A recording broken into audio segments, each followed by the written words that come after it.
27th, 2023, regular Wasilla City Council meeting is called to order. The time is 6 p.m. Before we begin, council, please put away cell phones. If you've got personal business to attend to during the meeting, please move for a recess. If you are participating telephonically, please mute your phone unless speaking. Also, when speaking, please state your name for those streaming the meeting. As a reminder to all attendees, this meeting is being streamed live. The camera is located directly in the back of the council chambers above the clock. Madam Clerk, please call the roll. Thank you, Madam Mayor. Councilmember Sullivan Leonard. Here. Councilmember Graham. Here. Councilmember Johnson. Here. Councilmember Vlock. Here. Councilmember Rubio. Here. Councilmember Brown is absent and excused. Unless there's objection from the body, you do have a quorum, Madam Mayor. Councilmember Sullivan Leonard, Graham, Johnson, Vlock, and Rubio are here with us in council chambers. Thank you. Please stand for the Pledge of Allegiance. And Mr. Stearns, would you lead us, please? I pledge allegiance to the flag of the United States of America and to the republic for which it stands, one nation, under God, indivisible, with liberty and justice for all. Thank you, sir. The first item of business is approval of the agenda. Are there changes to the agenda? Madam Mayor, Mr. Johnson. I'd like to make a comment on just one item, which is in the consent agenda. Where is it? All of a sudden I've lost it. Where is it? Public hearing. Oh, my word. It has to do with the easement approval, granting you easement approval. Which one is that?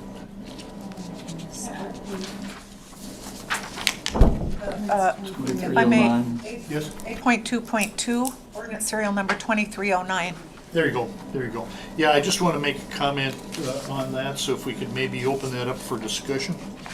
We'll move it to new business. We will move it to new business. Okay. It's not that I'm opposed to it.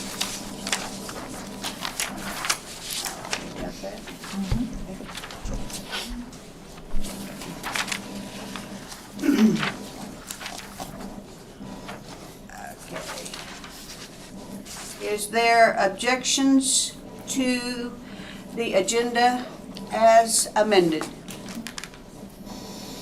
Hearing none, it is approved. Special orders of the day. There's nothing on the schedule, so we'll move directly to Commission on Agency reports. Wasilla High School report. Hi. Hi. Hi, my name is Quinlan Shackle. I'm the student body president at Wasilla High School. Warrior Hockey finished this season as region champs and a 4th place finish at state. Lady Warrior Basketball is currently ranked 2nd in the state. They play the first ranked ACS Lions tomorrow night at WHS Senior Night. Boys basketball finished 2-1 this past weekend, beating both Lathrop and Bartlett and losing to West Valley. Wasilla High School's diesel engine program is finally up and running. Last week, we received our new Kubota equipment. Supply chain issues caused the equipment to be delayed by a year. Students can now earn NC3 certifications, which are industry recognized in engines, hydraulics, brakes, steering, and suspension. Maintenance procedures, preventative maintenance, inspection, pre-delivery inspection and assembly, electricity, and hydrostatic transmission. Wasilla High School's library update is over half done. Thanks to multiple community partnerships, we now have a professional development space where business owners can support students in interview skills, resume building, and apprenticeship opportunities. Our next monthly cafe, community and family engagement, will be Wednesday, March 8th, from 8 to 8:30 at Wasilla High School. We would love to see more of our city council members in attendance. Coffee is on us. We have yet to see anyone from City of Wasilla. We have yet to see anyone from City of Wasilla attend a cafe. These are great ways to engage with our school community and see all of the things that are happening at Warrior Nation. Simon Brown has joined. Finally, Warrior Nation would like to thank Mayor Ledford and the City Council members for your continued service to our community. Are there any questions? Mr. Graham. Wait a minute, could you go over the times again for the student cafe or the? Yeah, of course. They're at 8 to 8:30. Wednesday, March 8th is the next one. March 8th, thank you, sir. Yeah. Any other questions? Same question, thank you. Thank you. Thank you. Okay, we are now, commission agency reports, Parks Highway, Alternative Corridor PEL study update. Simon joined us at 6. Mr. Brown joined us at 6:04. Would you come forward, please? Thank you.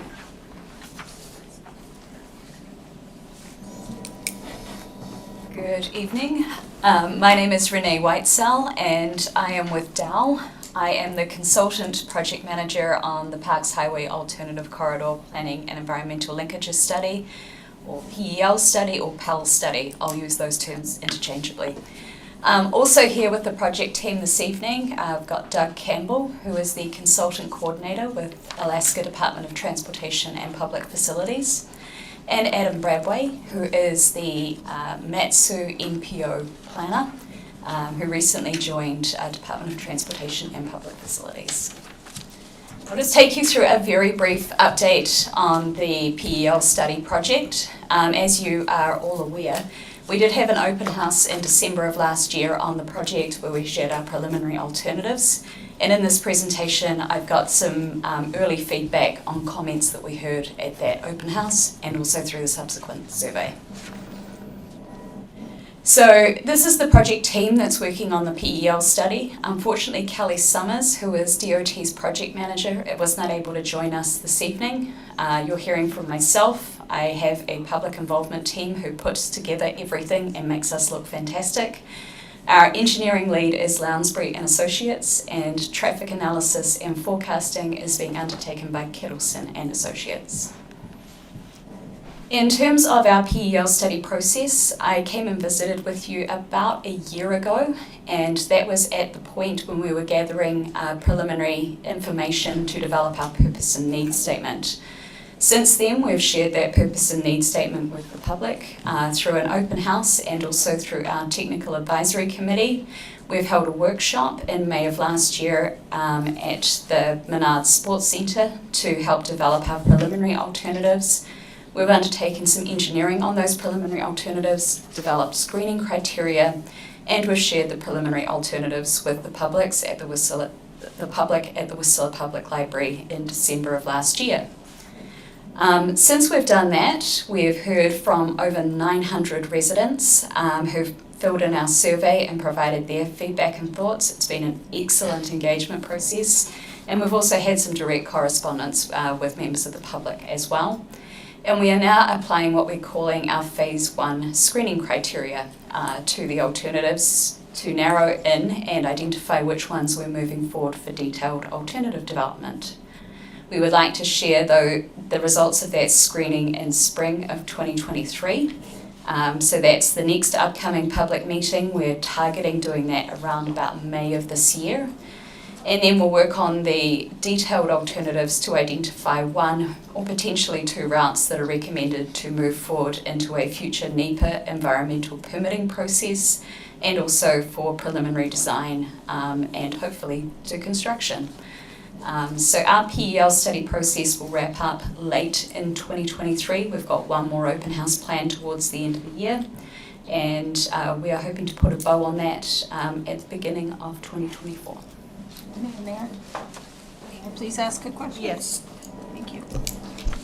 Hi, thank you. Appreciate you taking a question. You said there were 900 residents that had responded to this particular plan. How many of the 900 residents are City of Wasilla proper citizens? I've got some reveals in our upcoming slides, but the majority of them are people that live and work in the city. Okay, very good. Thank you. Madam Mayor. Mr. Gray. Thank you. Thanks for being here, Renee. So by the time you get into the NEPA process, if the project actually proceeds that far, there will be a regional planning organization here in the Matsu Borough. So who's going to make the call on where this project falls in the priorities? Is it gonna be the state? Is it gonna be DOT? Or is it gonna be the regional planning organization? Just a point of clarification, and I'm actually going to lean on Adam. It will be a metropolitan planning organisation for the greater Matsu. In terms of prioritising a project, because of the size and scale of this project, it will be a state project in terms of the champion of it, but federal funds will be programmed. I would imagine that the future metropolitan planning organisation will have involvement in that nomination and programming process. But Adam, do you have anything to add to that? Should I speak? Yes, please, and state your name for the record. Adam Bradway, planner with DOT and the future MVP, MPO that will cover this area of the borough. So like Renee said, this project will be bigger than the MPO can really handle. So the MPO will have guidance and input, but this will be a state of Alaska project. So the prioritization of it will probably be through the state of Alaska with input from the MPO. Also, a lot of it will probably fall outside of maybe half of it will fall outside of the proposed MPO boundary. So Thank you. it'll be cooperative.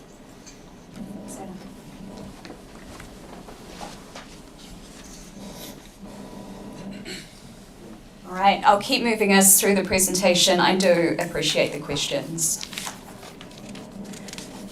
So this funnel with lots and lots of words in it is our alternative development and screening process. Unfortunately, my highlighter doesn't work that well, so I'll just have to talk us through it. As I mentioned, we started out with some draft alternatives. We evaluated those draft alternatives to understand whether or not they met the purpose and need for the project, and also to evaluate whether or not there were significant Section 4 impacts that needed to be avoided.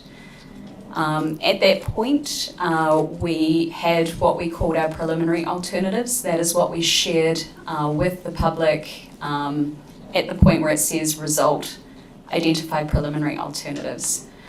Right now, we are busy at work as a project team evaluating environmental, social, and economic impacts and benefits. We're also evaluating what resources are potentially impacted by each of the preliminary corridors. We're looking at how the corridors have the potential to improve safety and also a range of other what we call transportation system performance measures. And we're also very carefully looking at the public and stakeholder feedback that we received. And once we've finished applying that screening process, that's when we'll have the alternatives we're recommending for detailed alternative development. So again, that's that May meeting. After that meeting, there'll be further engineering analysis, further system analysis, and also further screening to identify our recommended alternative. And of course, that public and stakeholder feedback continues to be key. I did mention early on that we do have a technical and stakeholder advisory committee that is guiding us through this process too. And Eric Schall, who is on the city staff, has been a fantastic contributor to that advisory committee. So I mentioned screening criteria. I'm not going to dig into a great level of detail about the criteria other than to say the categories that are listed on the screen there are the key categories we're evaluating: safety, mobility, pavement condition, a broad range of environmental impacts, community support, and I do wish that that had a bigger line because it is a significant part of what we're considering, and cost are all things that we're factoring in as we try to identify our recommended alternative. Could you please explain the acronym there, VMT? Yes, good question. It stands for Vehicle Miles Traveled. And basically what that is when you see, there's not 100 million miles of highway here in Alaska, but if you multiply the size of the vehicle fleet that we have here by the number of miles we have, we do end up with hundreds and millions of vehicle miles traveled.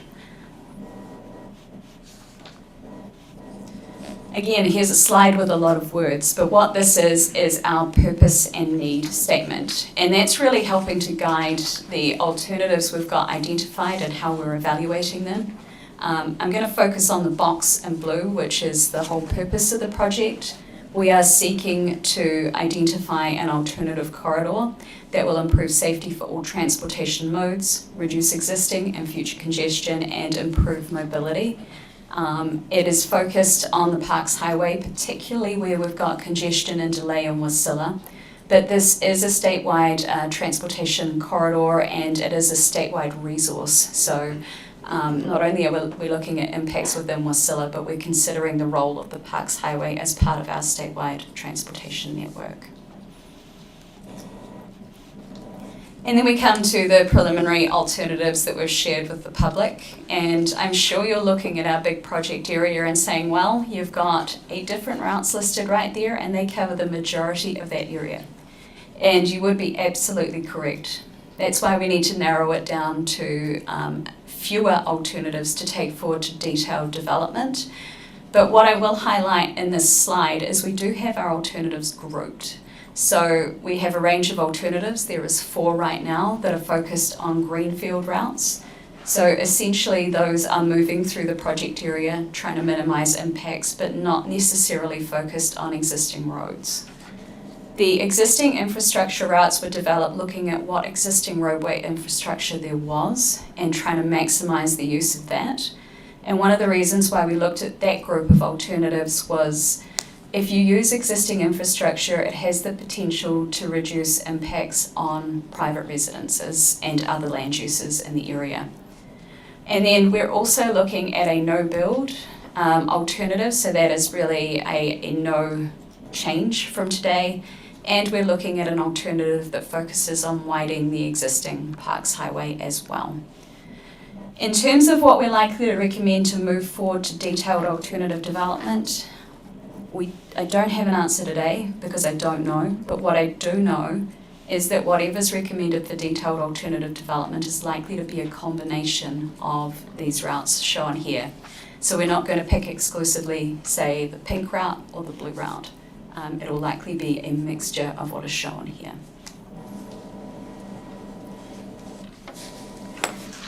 So I'll take you through the feedback that we've heard from the public to date because I think that's particularly interesting and new information. As I mentioned, we received over 900 responses to our Open House number 2 survey. And most of those responses come from people that say that they use the Parks Highway on a daily basis, so people moving through into the Wasilla area.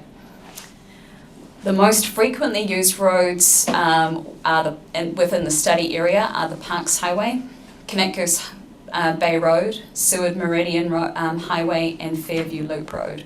That probably comes as absolutely no response to any of us, no surprise to any of us. What did surprise me a little bit is we didn't see Palmer-Wasilla Highway as being a frequently used road by people that responded to the survey. So that tells me that we're hearing from local residents. Most of the trips that people used the highway for that responded to our survey, they said that they were mostly local trips, including trips to the grocery store, trips to school, to their doctor's offices, etc. So very much focused on traffic within Wasilla. And in terms of the things that people said they would like to see from a future highway corridor, they're excited about a roadway that has less congestion, that's a safer roadway for driving with fewer accidents, and that has wider lanes, a smoother surface, and fewer maintenance concerns like potholes. The top 3 concerns from the residents and people that responded to the survey that we heard are no surprise at all to us. People really want to know the impacts on homes and properties and how they may be impacted. They really would like to understand what environmental impacts there's likely to be. And there's a particularly high level of concern that any alternative route might cut through people's neighbourhoods. So we're very mindful of that as we move into identifying our detailed alternatives. And that's something that we are looking forward to sharing more information as we actually can generate it and make it available. We got good feedback on our purpose and need statement with a good level of understanding and recognition that the Parks Highway is a statewide transportation facility and this project is needed really as a statewide transportation solution rather than just being exclusively a Wasilla solution. We have got a lot of questions and feedback from people wanting to know when construction is going to take place. And that's something, unfortunately, I don't even have an answer for right now. We are very much focused on completing our PEL study process. And one of our critical success factors that we defined right at the kickoff of our process was that we wanted to identify a recommendation that compels DOT to program funds and keep this moving forward. We know that the Parks Highway has been studied for more than 40 years now, and people really would like to see a solution that actually moves forward into project development and being built. We also got a lot of feedback from members of the public wanting to understand where project funding is coming from. In terms of the PEL study that I'm working on with DOT right now, that is federally funded and it's being led by DOT. It's the only portion of this project that's currently funded, but what we want to do is set everything up so as the next steps can also be funded as well. Excuse me, Madam Mayor. Colleen? Renee, when you talk about the federal funding on this, how much is that and how much is state contributing? Are you asking about the PEL study step? So the total cost of the PEL study is around about $3 million, and there is a state match to that. My understanding is state match for federal funding is about 9%, but I'm going to turn and look at Doug and ask him to confirm. He's nodding in agreement, yeah. And then what is the anticipation then for the cost for this bypass around Wasilla? I don't have answers for you on that right now at all, I'm sorry. And that is something that we are looking at as we move into our detailed alternative development, is understanding the cost of the total project and also how it might be potentially staged into fundable portions. Okay, kind of like Connect Goose Bay Road, if you will. They're going to break it down into stages. That could be an option, yes. Okay, and then as we continue, you have still federal funding that's going to be part of this bypass as well as state? Is that what the plan is? That, I believe, it would be the most likely way that it would move forward.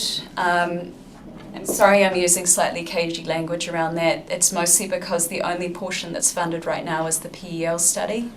And there needs to be a programming process through the statewide Transportation Improvement Program to actually program the federal funds. Correct. Okay, thanks.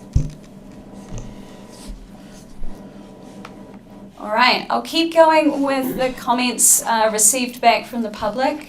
There was particular interest in what the built infrastructure impacts, including impacts along utilities, would be from an alternative corridor, what impacts there would be on wetlands. We heard a lot of feedback of people interested in the implications of an alternative corridor on property values and the potential for residential displacement from an alternative corridor. We did hear some good solutions from the public that we're considering and looking at right now, including building a bridge in Wasilla to ease downtown traffic, using the existing Connect Goose Bay Road that reaches down to Port Mackenzie, and also looking at options to improve and maximize the use of multimodal transportation, including options for walking, biking, and the use of transit. So those are all things that we're looking at in the mix as we evaluate our alternatives. And we heard very loud and very clear that residents would love to see improved biking and walking connections in areas south of Wasilla. So that is something we're mindful of as we identify a corridor through the area, and also for facilities potentially alongside a corridor as well. So where to next?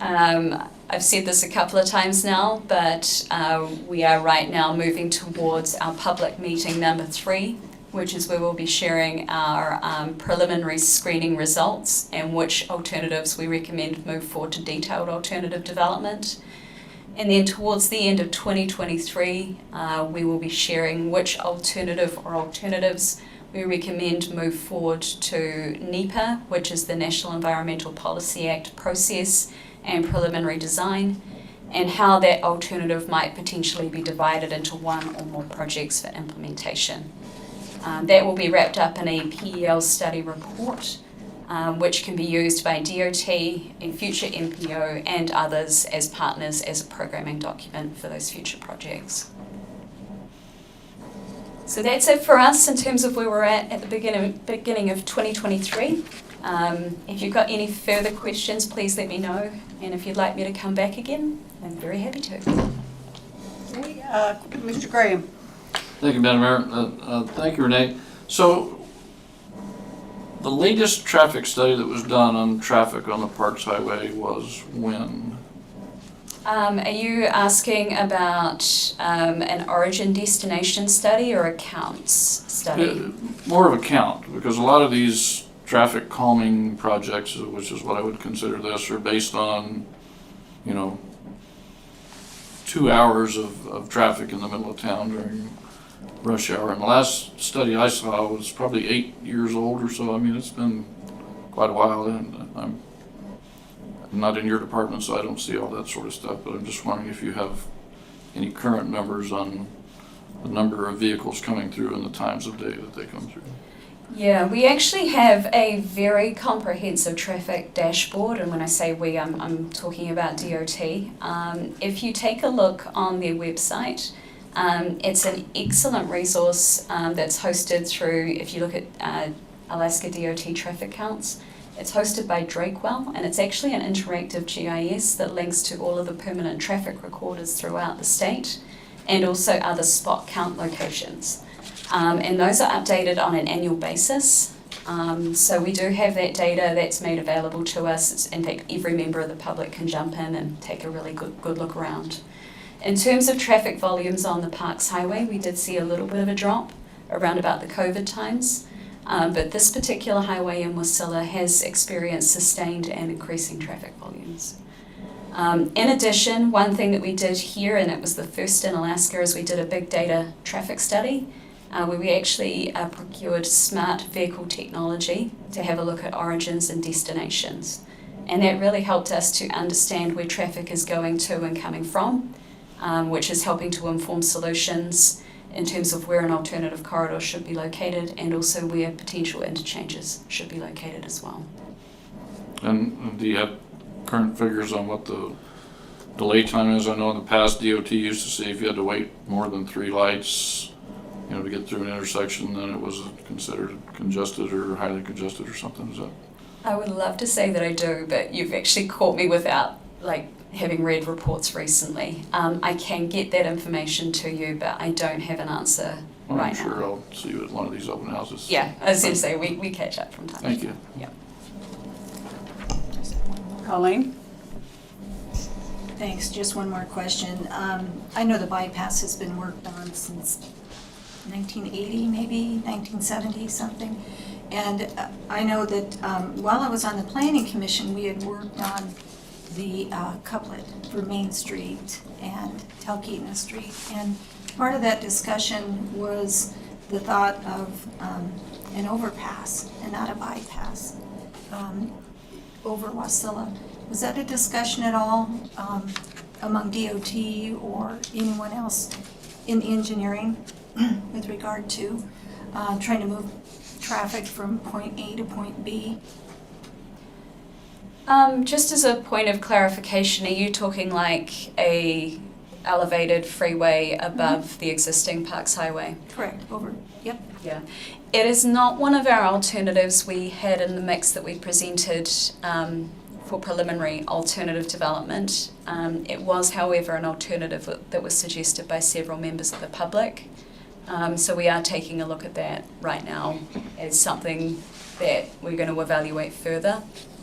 Whether or not it moves forward as an alternative, I don't know the answer to that right now, but it did come out of the public feedback.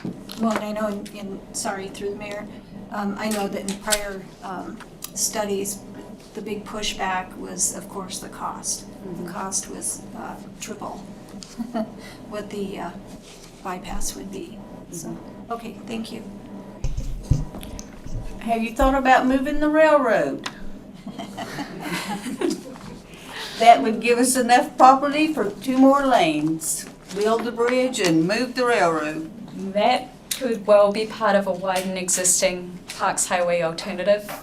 What I will say is that the railroad is on our technical advisory committee, so that's something that I certainly can throw back into the mix to our engineering team and say, this was a suggestion that came out of the city's meeting. Okay. Thank you. Any more questions? Hearing none, thank you, ma'am. Thank you. And next is the Airport Advisory Commission. Public Works Director Shaw, please report on the Airport Advisory Commission meeting. Thank you, Madam Mayor. Last Thursday? We had our Airport Advisory Commission meeting, and as you may recall, we are going through the update to the airport master plan.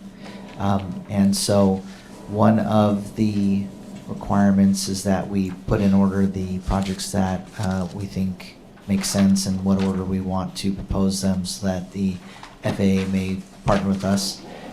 They also have an expectation that we look at revenues. And so at the last meeting, there was discussion and motions made by the commissioners about increasing revenues by updating fees for all of the fees collected. We didn't have the public turnout that we'd hoped for, so we're going to take it back to the March meeting and give the public the opportunity to weigh in. I think what will happen too is with the commissioners making motions and having some numbers set out for the public to see, that will garner the public turnout that we want, and we can have that public discussion and the commissioners can decide what they want to bring back to the council for your movements. But some of the decisions that were made at that meeting were to increase the lease rates for the hangars, as well as the monthly rates for both tie-downs with and without electricity, and the rates for transient airplane parking. And they did not take up the idea of having a fuel flowage fee. So we'll be putting out public notices to all of our lease holders, all of our tie-down holders, all of our waiting list folks, so that they have time to look at that and be ready to come to the March meeting and tell us what they think of what was discussed at the February meeting. And then out of that input, we anticipate bringing it to the council at a reasonable date after that. Okay, thank you. Mayor? Sorry, may I ask a question? Yes, Colleen? Thank you. With regard to the increase in hangar fees and tie-down, what's the reasoning behind that? First question. And then second question is, how do we compare with our costs with regard to like Palmer or Birchwood Airport? Yes, thank you very much for that question. So the reason for updating fees are twofold. Right now, City Council is kind enough to meet a deficit to the operation of the airport of about $138,000. So if you look at the budget from last year, the airport enterprise fund needed an infusion of $138,000 to its operations. There's been a desire with the Airport Commission and a lot of users out there that a full-time airport manager be hired to manage the day-to-day happenings out at the airport. The FAA would like to see a more hands-on management approach out there as well. As we try to grow, try to mature as an airport, the FAA has expectations for us. So having that sort of control is important. It has to do with meeting federal regulations with storage on site, having rules upheld for everyone. Maintenance is always important.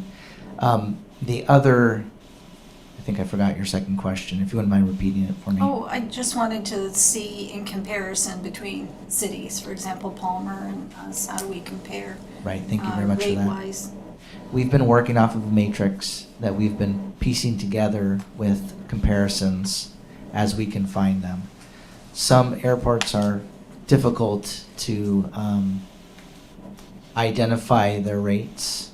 We have state airports listed. From what we can tell on the Palmer lease rate, It can be at the 6 cents per square foot that we have now, but it can be higher than that. Identifying that exact number has been difficult because they don't seem to be sharing it. So right now, our lease rate is 6 cents per square foot for hangar space. And the the advisory commission has proposed at the February meeting to increase that to 10 cents. Thank you.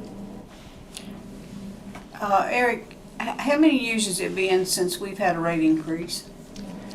My understanding is that the last rate increase of any kind was in 2015, and that was an increase to the tie-down rates.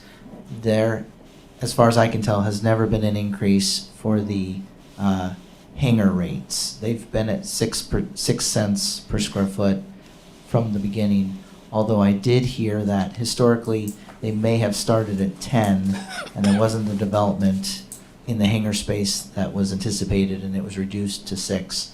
But no one has been charged anything but 6 cents since the hangars were being constructed. Thank you. Is there any more questions? Hearing none, thank you, sir. Move on to the Planning Commission. Deputy Administrator Nygard, please report on the Planning Commission. Thank you, Mayor. So the Planning Commission met on Valentine's Day, February 14th, and they approved the second short-term rental, which is at 951 West Salina Lane. There was a 3-2 vote with Bernie and Sagel opposed.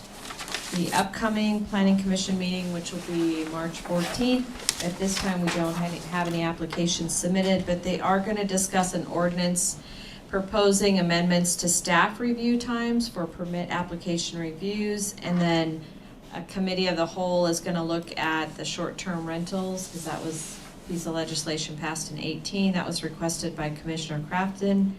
And they're also going to do a permit review of the different types, the elevated permit and the use permit. So that is what's coming up on March 14th. Any questions? Mr. Graham? Thank you, Madam Mayor. So Crystal, the people that spoke in opposition to the short-term rental request, did they have a common theme to those objections, or was it? Yeah, so the ones that showed up for the Salina Drive, it's primarily neighbors that are concerned about traffic or noise and being involved in that conversation from the very beginning.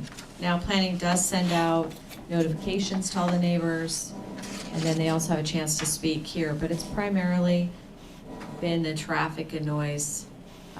Just coming back from AML, most cities in the States, as well as in Alaska, are trying to understand how to bring a little consensus to the short-term rental conversation. Thank you. Okay, all right. Thank you, ma'am. And lastly, Deputy Administrator Nygard will report on the Landscape Standards Review Committee meeting. Thank you, Mayor. So the Landscape Committee meeting was on February 6th and then again on the 21st. On the 6th, they agreed to meet twice a month because they want to really get this taken care of. There's a few remaining items that they need to revise for their next meeting, which will be on March 6th. Using the committee input, the staff is going to prepare an ordinance with the different amendments that they've discussed, and that will happen in mid-March. And then they have one final committee the first part of April 3rd, and that's where they're going to review and approve the draft amendments. So the City Council can anticipate once it goes through the Planning Commission for a hearing in April, then it will be introduced to the City Council in May. So that amended landscape regulations will be available for this year's development projects. Any questions? Hearing none. We are now at public hearing. There are two ordinances scheduled for public hearing. Madam Clerk, please read the title of the first ordinance. Thank you, Madam Mayor. Ordinance Serial Number 2306, amending the fiscal year 2023 budget by appropriating funds from the general fund balance in the amount of $45,000 for Caterpillar 140M grader repair. The Public hearing on ordinance serial number 23-06 is open. Anyone who would like to testify, please come forward and begin by stating your first and last name. It's 3 minutes per person. Seeing no one, close public hearing. Is there a motion? So moved, Madam Mayor. Is there a second? Rubio seconds. It's been moved by Councilmember Johnson and seconded by Councilmember Rubio to approve ordinance serial number 23-06. Is there discussion? Hearing none, Madam Clerk, please take a roll call vote on the motion. Thank you. Councilmember Sullivan Leonard. Yes. Councilmember Graham. Yes. Councilmember Johnson. Yes. Councilmember Brown. Yes. Councilmember Vlock. Yes. Councilmember Rubio. Yes. The motion to adopt ordinance serial number 2306 passes unanimously.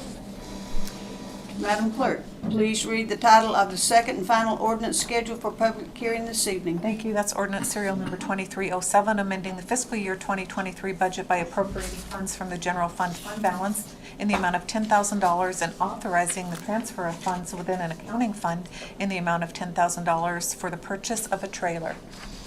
The public hearing on ordinance serial number 23-07 is open. Anyone who would like to testify, please come forward and begin by stating your first and last name. Comments are limited to 3 minutes per person. Seeing no one, public hearing is closed. Is there a motion? Madam Mayor, I move ordinance serial number 23-07. Is there a second? Second, Councilman Johnson. It's been moved by Councilmember Graham and seconded by Councilmember Johnson to approve ordinance serial number 23-07. Is there discussion? Mr. Graham?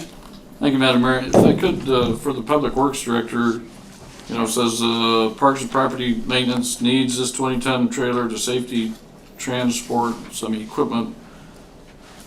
What have we been using to transport that equipment up to now, and why are we deciding on an investment in a trailer versus using the current method? Thank you. So, through the mayor, the current trailer that we have has wheel wells that stick above the driving surface, which limits the size of the vehicle that we can put on it. It also is a little less safe to lift on and off long items like timbers and other things. And so this proposal is kind of a reappropriation of some of the funds that we thought we needed for a sander. That need was met through a different sanding vehicle that was purchased. So the idea is that this trailer has a little bit more weight capacity and allows for a new skid steer that we own a skid steer that we don't want to drive down the road because of the costs to replace the final drives in it. And so it allows the medium-sized equipment that we own to be trailered, saving the road miles on those as we move them around the city. So if we purchase this piece of equipment essentially to replace a piece of equipment that no longer serves the need, will we then be selling off the existing trailer and putting that money back in the general fund, or what's going to happen to that existing trailer? I would have to check into what the plan for the existing trailer is. If we did sell it, it would go through the surplus auction. There may be some other needs internally that we keep it still. So those needs couldn't be served by this new trailer? They definitely could be. So if it's surplus, then we definitely surplus it. If it's, it definitely, I'll have to circle back for that final answer with you. But this new trailer has more capacity than the one that we have. Right, so it sounds like it's a better piece of equipment for our needs and replaces a piece of equipment that is not fitting our needs. So I intend to vote for this, but I am concerned that we're just accumulating a lot of equipment that's going to a parking lot being minimally used, and I would like to see equipment that is minimally used be surplused out. Thank you. Is there further discussion? Hearing none, Madam Clerk, please take a roll call vote on the motion. Thank you. That's a motion to adopt ordinance serial number 2307. Councilmember Graham. Yes. Councilmember Johnson. Yes. Councilmember Brown. Yes. Councilmember Vlock. Yes. Councilmember Rubio. Yes. Councilmember Sullivan Leonard. Yes. The motion passes unanimously. Thank you. We are now at persons to be heard, a time for members of the public to share their views with the council. This is not a question and answer period or a time for dialogue. Speakers may be referred to administration, or issues raised may be taken under advisement by the council or administration. Tom Stearns.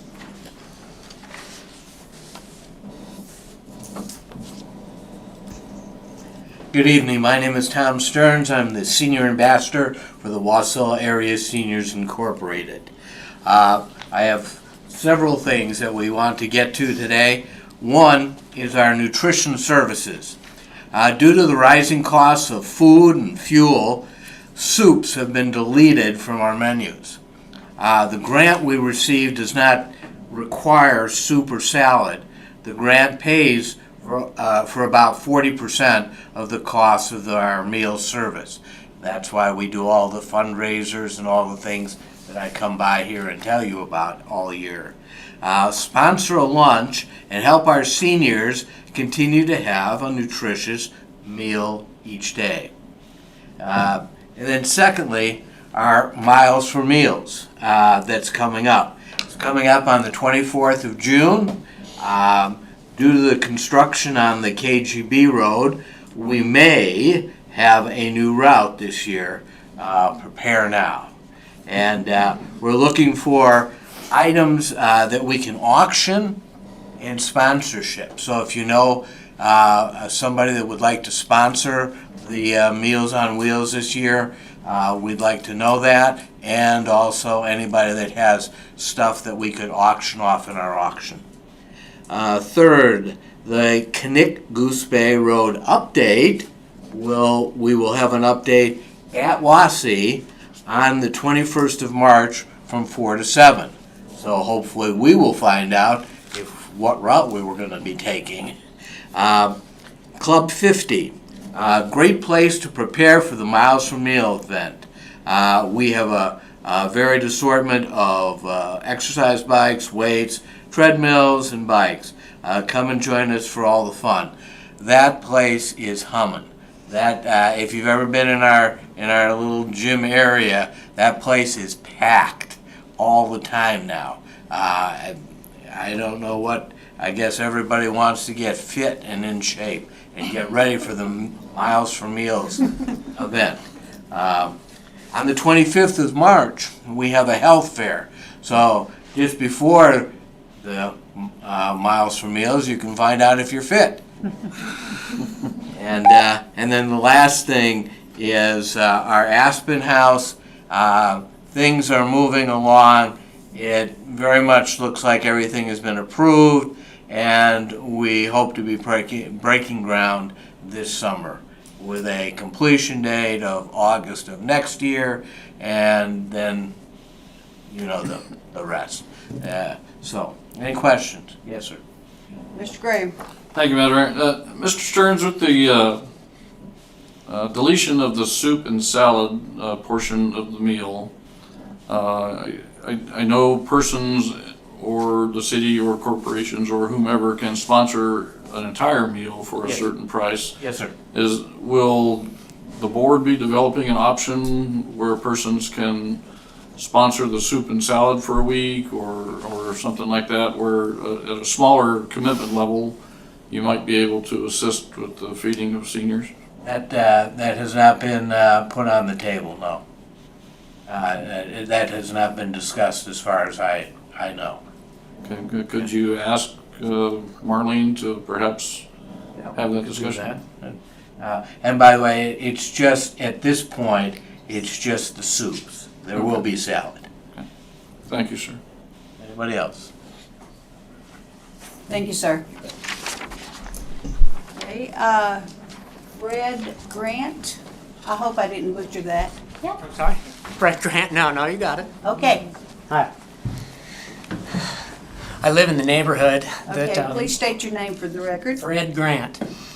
That here in the neighborhood Wasilla, that I'm off of Church and Selden. There's a convenience store there, and I occupy that store all the time buying fuel. And well, I go in there the other day, and they had a sign on the door that said no tobacco. And so I asked what's going on. I don't smoke, and I'm also 50 years old, so it doesn't really apply to me, but I wanted to know. And that they said that they're not allowed to sell tobacco for 10 days. And then I'm like, wow, what is this all about?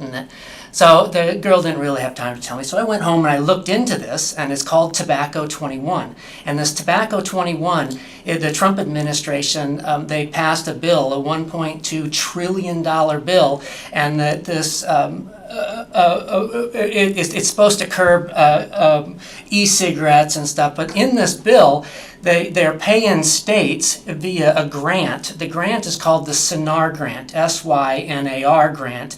And the SYNAR grant pays the states to adopt this Tobacco 21. The SYNAR grant pays $18.5 million per year for a total of 5 years. And so it pays $92 million for states to adopt this Tobacco 21. So we had legislation, and that it passed the House and it passed the Senate, and then it was vetoed. So then the bill was just completely thrown out because it was vetoed. And so Alaska does not have any laws to support this Tobacco 21.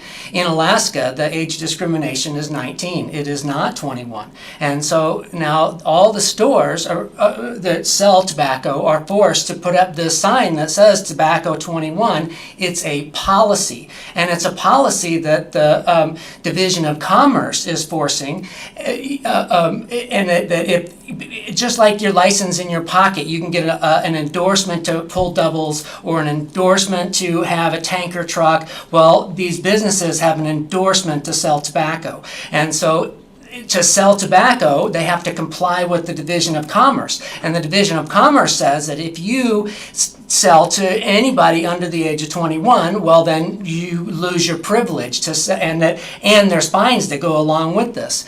And so I'm the more I'm looking into this, I'm finding how they're enforcing it, and they're hiring children, and that these children have to be 17-year-old to comply with the grant. The SYNAR grant says they have to be 17 years old, and these 17-year-olds are not technically getting hired by the state because it's not the child labor laws restrict it, and so we are not. The state of Alaska is not hiring these kids. These kids are being appointed to do this job. I tried to find out, how much they were getting paid. That was it. There's so much to this. Thank you, sir. Madam Mayor, I move to suspend the rules to give Mr. Grant an additional 3 minutes to finish his discussion. Okay, I'll try and make it brief. Okay, you got 3 more minutes. Okay, I'll try to make it brief. So the kids that are getting hired, that if you're the age of 15, 16, or 17, you have to have a work permit, and this permit means that you got to get your parental consent from your parents, and that you also have to be aware of the situation you're getting into. These also to get this to work at the age of 15, 16, 17, you're not allowed to go into any establishment that has alcohol. And so that's part of this SYNAR grant position, the 17-year-old position, is to go into these establishments that sell alcohol. So now we're breaking the law of the minor, the 17-year-old, going into an establishment with alcohol, and that he's also, has to have parental consent. So I contacted the labor board to find out, what processes have been going on. They said there is no processes, and that they haven't received any or given any permission for any children to do this. So I contacted the guy that's doing this. His name is Joe Darnell. There's 2 people that are doing it, Joe Darnell and a Jeffrey Epstein. They're the ones that are I guess, grooming the 17-year-olds to do this job. And so I asked him, where are you getting these kids? And that he said that he was getting them from an intern program, a high school intern program. I took his word for it. Well, I got off the phone, and then I tried to find this intern program. There is no intern program. There is no program at all that I can contact or that I can reach out to. So I wanted to find out how much the kids were getting paid. What is their salary? That this type of job is a risky job, because they're in the public's eye, and that every store has a camera. They know who the kid is, and that also, does the kid know the risks of having a snitch type job? And that, so the state of Alaska is really breaking state laws to do this, and they're doing it for the money. That the $18.5 million, it would be different if we did have legislation and if it did pass and that we did adopt it, or if anybody in Alaska knew about this. But see, no one seems to know anything about this, that there was even a grant, that there was even a choice here. And so I guess today what I'm trying to do is bring it to the public's attention that we're breaking Alaska state law to comply with Tobacco 21, and we're doing it in more ways than just the age discrimination part of it. It's the hiring of children, and it's the laws itself. Okay, thank you, sir. If you'd like to talk to him, you can do it after the meeting, please. Thank you for your information. No questions? No, not at this time. They will after the meeting. We have Danielle Pond.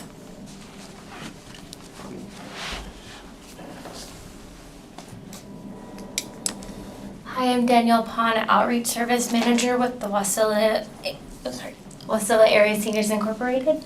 To your question about the soup, I overhear Marlene saying that they are possibly doing that. If somebody did want to sponsor, you could do a special sponsor if you want to specify if you want to do soups for your lunch sponsor or not. But she never officially addressed if that was a go or not, but they were interested in it. I am overseeing our Miles for Meals auction. It is starting May 6th through the 19th. We are looking at donations of an item, experiences, or gift cards. And our whole mission is help us help those who need us most. If you would like to be a part of the run or sponsor a runner, or if you just want to donate to the event in general, we would really, really appreciate it. Or I brought a ton of donation requests. So if you know of any friends or your guys' businesses, if you would like to help us out, I'm happy to give you a copy of this. If not, feel free to go to our Facebook, and we're constantly updating on there what's going on with this. So thank you so much for your time. Thank you. Jeannie.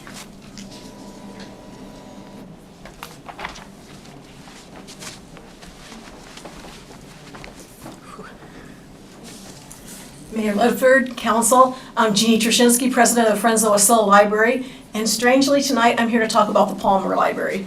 As you're all aware, the roof collapsed, and I just want you to be aware and to stay aware that this has a really big impact on us. And I am not here complaining about that because I think Palmer's our neighbors, and in fact I think it's really important to keep in mind that when Bert Cottle told us, who knows what meeting he was at, that man was at so many meetings, but he said that we were just starting our capital campaign for this library. The very first person to write a check to the capital campaign was Delana Johnson when she was mayor of Palmer. And so they are our good neighbors as library supporters.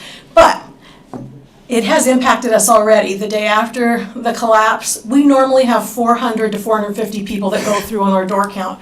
We had 550 people. This last Tuesday, we had 650 people.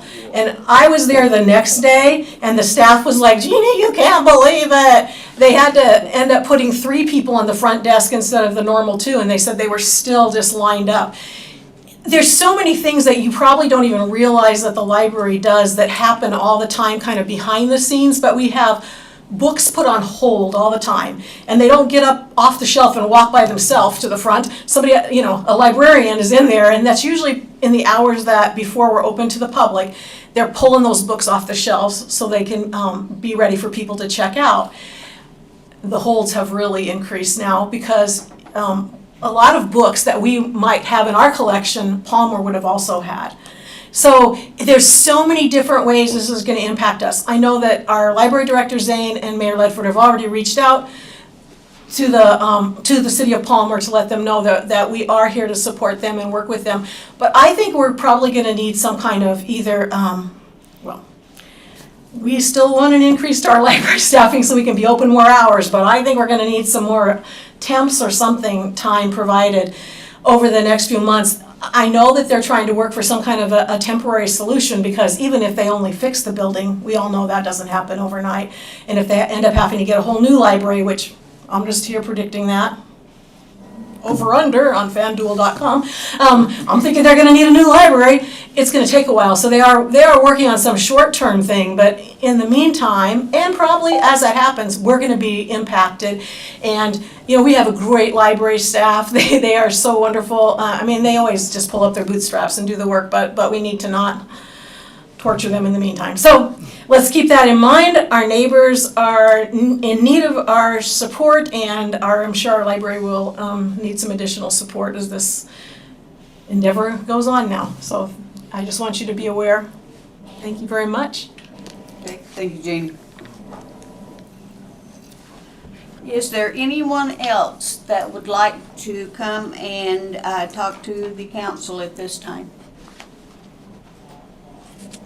Hearing none, we will move on to the consent agenda. Madam Clerk, please read the title of items for approval under consent agenda. Thank you, Madam Mayor. We have the regular meeting minutes, February 13th, 2023. Right now, we're introducing two of the three ordinances. Recommended public hearing date on March 13th, 2023.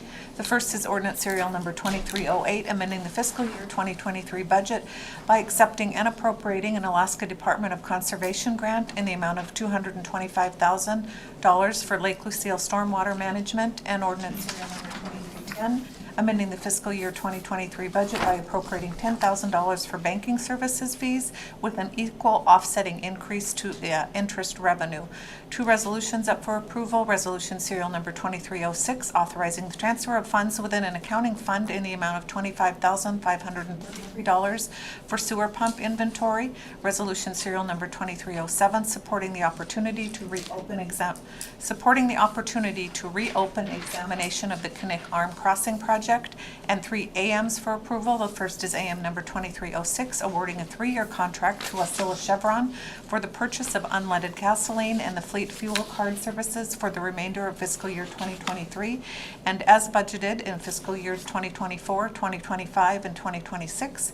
AM number 2307, contract award to Motorola Solutions in the amount of $483,639 for the purchase of emergency radio equipment.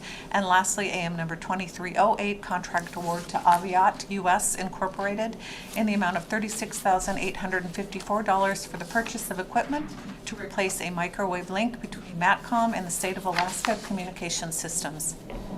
Madam Mayor? Is there a motion to approve the consent agenda as read? Madam Mayor, I move we accept the consent agenda as read. We moved item 2, 8.2, or 8.3.2. Correct. I didn't read it in. Oh, I thought you did. No. I'm sorry. That's okay. Is there a second? Rubio seconds. Is there objection to the motion? Hearing none, the motion is approved. We are now at unfinished business. Madam Clerk, please read the title of the ordinance. Madam Mayor, can we take a 5-minute recess, please? We are taking a 5-minute recess at 7:03. We'll be back at 7:08.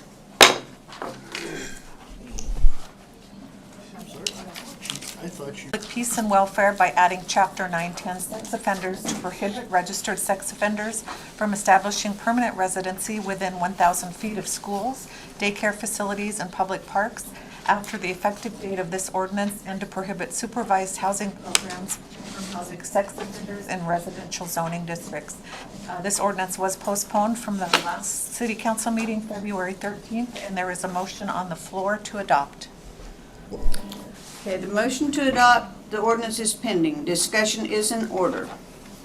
Madam Mayor, prior to consideration of the motion on the floor, I'd move that we go into committee of the whole to have more free-flowing discussion of this item.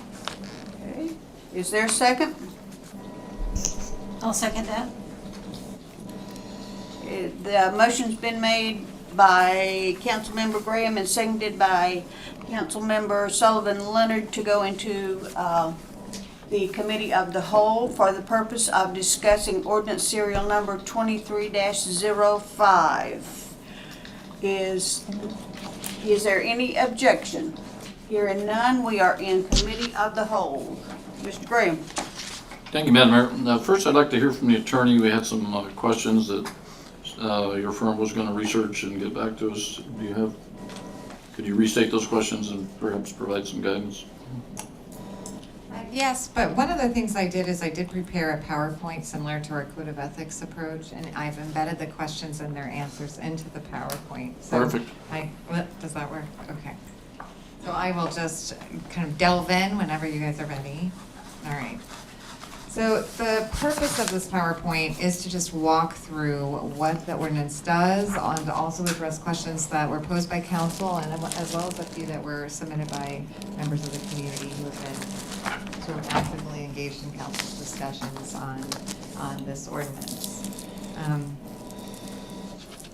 So the structure of the ordinance is to adopt a sex offender safety zone prohibition in the city of Wasilla that is narrowly tailored to preventing the risks and harms to the city of Wasilla's most vulnerable populations, which include primarily children. The way that we went about this is a land use regulation that the city will be adopting, and it has two prongs. One of those prongs is prohibiting registered sex offenders, and those are sex offenders registered on the State of Alaska registry, and it's defined in your code or the proposed code as such, from living within 1,000 feet of a child care facility, school, or public park. It's important to note that we define public park to exclude State of Alaska parks, national parks, so it's not designed to prohibit someone from living close to a recreational outdoor park. It is aimed at parks with playgrounds and, at which children congregate.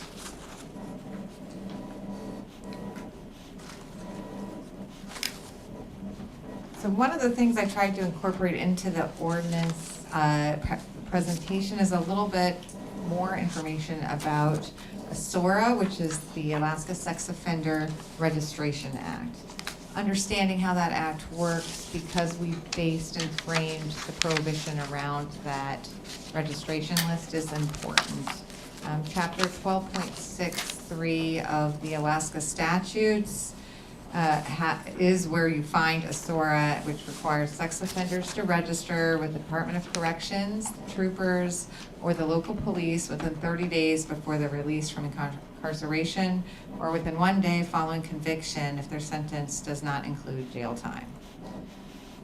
Registrants are photographed and fingerprinted and must disclose their names, address, place of employment, date of birth, information about their conviction, aliases, driver's license numbers, information about the vehicle they have access to, any identifying physical features, anticipated address changes, electronic addresses, and information about psychological treatment received. The Department of Public Safety maintains a searchable online central registry of sex offenders that contains all of this information for the public to access. And that public, actually, that is not true. That the public is able to access their name, their aliases, their date of birth, addresses, photographs, physical descriptions, motor vehicle information, places of employment, public information about their convictions and sentences, and whether the offender is in compliance with the SORA as well. It's useful to know this information because in the event that the city of Wasilla adopts this ordinance, this database also provides administration with a lot of the details they would need to enforce the ordinance, and it allows them to do it without having to invest in the resources to create a application program or a sort of enforcement program for going out and identifying where people are living. And it also prevents the city of Wasilla from becoming that involved in gathering that information for individuals and residents of Wasilla, which would be in my legal opinion, problematic as far as the right to privacy goes. I think it's one more step outside of what we traditionally do in the realm of municipal government. One of the things to note is that if this ordinance is adopted, there are several points of notice incorporated into the process. So it's not just providing notice of a violation, which is of course included, but it's also providing notice of this ordinance, because we have a registered sex offender list. You have people who you are able to identify now who would be located within the areas that are where there's a prohibition or outside of them. And it's important that every registered sex offender in the city of Wasilla receives notice that this ordinance is coming into effect. And the reason why is who is living in one place today may not be living there tomorrow. And so what Wasilla will be dealing with and is making sure there's enough lead time, that you don't have a situation where someone has paid a deposit but maybe hasn't signed a lease yet. Somebody is planning to move back and live with their family. Someone is getting married and they're in the process of buying a home but they haven't closed. All of those situations where a person could end up being sort of in the middle of a property process and then lose something substantially, both financially and also emotionally, that would be a violation of their right to privacy, in my opinion. So, but at the same time, I think on this one, we can mitigate the risks of that harm by making sure there's a lot of lead time. So if we're gonna have an effective date, we're going to have a notice provision that is incorporated into the ordinance, but we're also going to make sure that there is just a really significant effort to get in front of it and keep that from occurring. The other component of this ordinance is the supervised housing offender limitation.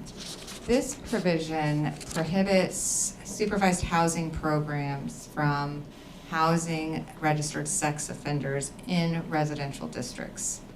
The way that this is drafted, it defines a supervised housing program as a program, business, or person that provides housing to individuals in exchange for consideration and requires the individuals receiving housing to comply with behavioral rules of conduct or to agree to supervision of that person's behavioral conduct. And in drafting this, we define behavioral rules of conduct to make it clear that this is not just a landlord saying that drugs are prohibited on their facility or that you're not supposed to burn things in the fireplace or whatever rules might accompany a lease. This goes beyond that. It prohibits the use of lawful or the conduct of lawful conduct of the individual as part of the program. And that was the attempt there was to be sure that we were being as specific as possible, and that we were also careful not to prohibit supervised housing programs in Wasilla as a whole, that those programs continue to be able to operate in all other districts.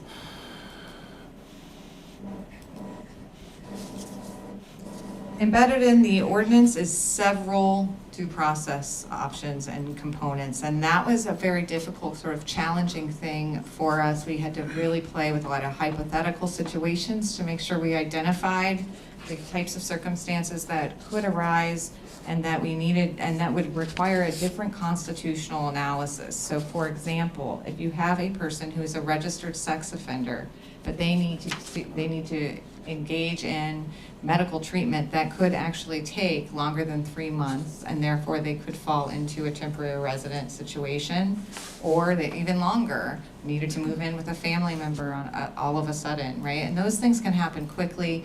They can be they can create an emergency situation. And the last thing you want is to have an individual who is focused on trying to complete the paperwork for the city of Wasilla in order to get necessary medical care assistance. So we created a process surrounding that situation, and we also created a process surrounding a correction.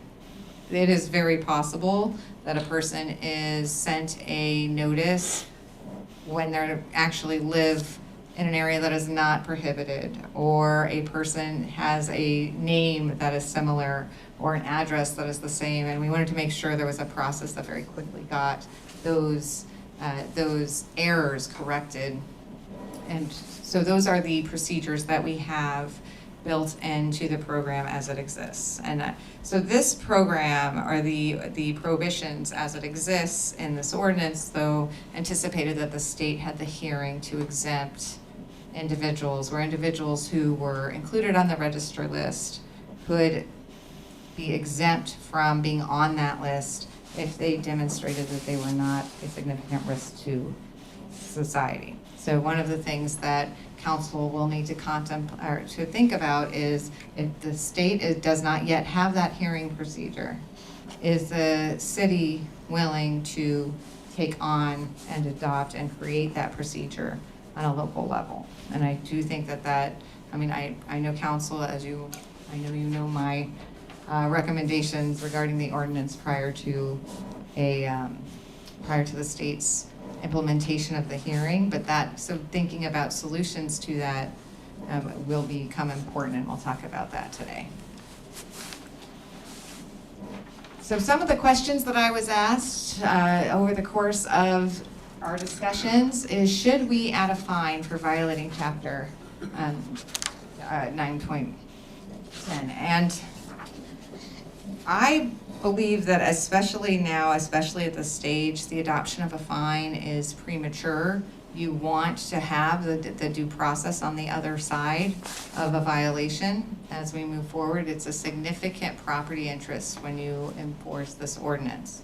So an injunctive relief approach is an appropriate one, which means we're not just giving a fine or creating a fine schedule. If there's a violation, you can issue a notice of violation, and then the administration can move forward with injunctive action, which would require court action. And so that person would be given a hearing. They would, is in essence an eviction proceeding. So that is why we had a fine provision when we first drafted it. We talked about how that works, how that plays out, what the implications and resource burden that placed on either the planning department or the police department. And so this approach allows us to really understand what the is. For example, if we have a violation and it goes to the court, and which it can always do, even if we have a fine, right? It can go to the court after we issue the fine. It would move through the court system. And that way, this allows us to identify any concerns or errors or violations that might exist in our ordinance. Without another ordinance like this in the state of Alaska, this is a way to hopefully minimize any of the legal fees and violations or issues surrounding individual rights that we're not anticipating. How long is a person on the sex offender list? This came up a few times, and I talked about it a little bit, but generally they're on the list for 15 years. Unless they have 2 violations, then they may have, they'll be registered for life. And so what crimes put a person on the sex offender list? And I'm going to read this one because it's a true broad spectrum of crimes from offenses that do not result in incarceration to some of our most horrific offenses. They include murder in the course of a sexual offense, child kidnapping, forcible rape, rape of a child, attempted or completed sexual assault or sexual abuse of a minor, online enticement and unlawful exploitation of a minor, some varieties of indecent exposure, distribution or possession of child pornography, and distribution of quote-unquote indecent materials to minors. The offense that require registration, again, cover a large spectrum of crimes. that includes some consensual sexual acts, including sexting between adolescents, which appears to have influenced the Alaska Supreme Court's decision to require the right to a hearing for removal from the list if an offender can show they do not or no longer pose a significant risk to the public. So that just gives you an idea of what we're regulating and what the state registration list, what crimes and offenses are being addressed. Rather, not, perhaps addressed is the wrong word, but those are the individuals that they find it valuable to identify them in public and in the community. So one of the things we talked about was the hearing procedure for registered sex offenders currently under state law. And while Senate Bill 168 was proposed fairly soon after the Alaska Supreme Court issued their decision, the hearing process has not been implemented. And what we do see is there was a discussion by how to do it lawfully. Some of the procedures that were proposed, there were questions regarding the legality of those procedures. And so we have contacted the state, and they have confirmed that they do not have a hearing procedure in place. A person can appeal or can seek action in Superior Court. What we did not hear is where they are in standing up that hearing process. Could you expand a little bit on could seek action in Superior Court? How does that differ from this? Are they seeking action to have themselves removed or have the list corrected? What action are you referring to? That's an excellent question. I'm not sure. I mean, their response was they can seek action in Superior Court. And so what I would suspect is if you're placed on a list and the court determined that it was unconstitutional and a violation of your right to privacy to be on that list without a hearing, and no hearing is provided, then the individual would be able to go to court and presumably prevail quite quickly when they go to court on receiving the hearing. And then the second part of that would be if they went to court and demonstrated that they did not pose a risk to the society and they were placed on the list, then that would be a violation as well. So I think there's several causes of action an individual might be able to present, and that right is always there. I mean, each and every one of us always has a right to go to court if there's government action that violates our rights. Or that we think violates our rights. Whether or not we win, that's a different question. And the Supreme Court said a couple of years ago, is that correct, that they should have this hearing process, and yet no one has gone to court under the actions that you talked about? So that's... I don't know that. I mean, because if they did go to court and it was a Superior Court case or it was dealt with, then I wouldn't, I looked at so I don't think anybody has gone to court and challenged it again, but I don't know. And I think that while 2019 was a few years ago, there's an Alaska Supreme Court case saying that the failure to have this hearing process is unconstitutional under the state of Alaska because we as Alaskans have a right to privacy, and it's a really strong protection, and it is unquestionable, one, that right exists, two, that this type of restriction would require analysis under that right. And so whether or not nobody ever challenges it, so the unconstitutional, the unconstitutionality remains unchallenged, that may be, and there's always, we can always take action that would be unlawful and never get challenged and be able to continue to conduct ourselves that way. But as your lawyer, I just want to make sure you know where those lines are on that conduct, as far as the city's actions. So one of the things that we can talk about is there a way for us to mitigate the lack of hearing that the state has? That's a really difficult one, mainly because we are not the individual or the authority that is placing these individuals on the list.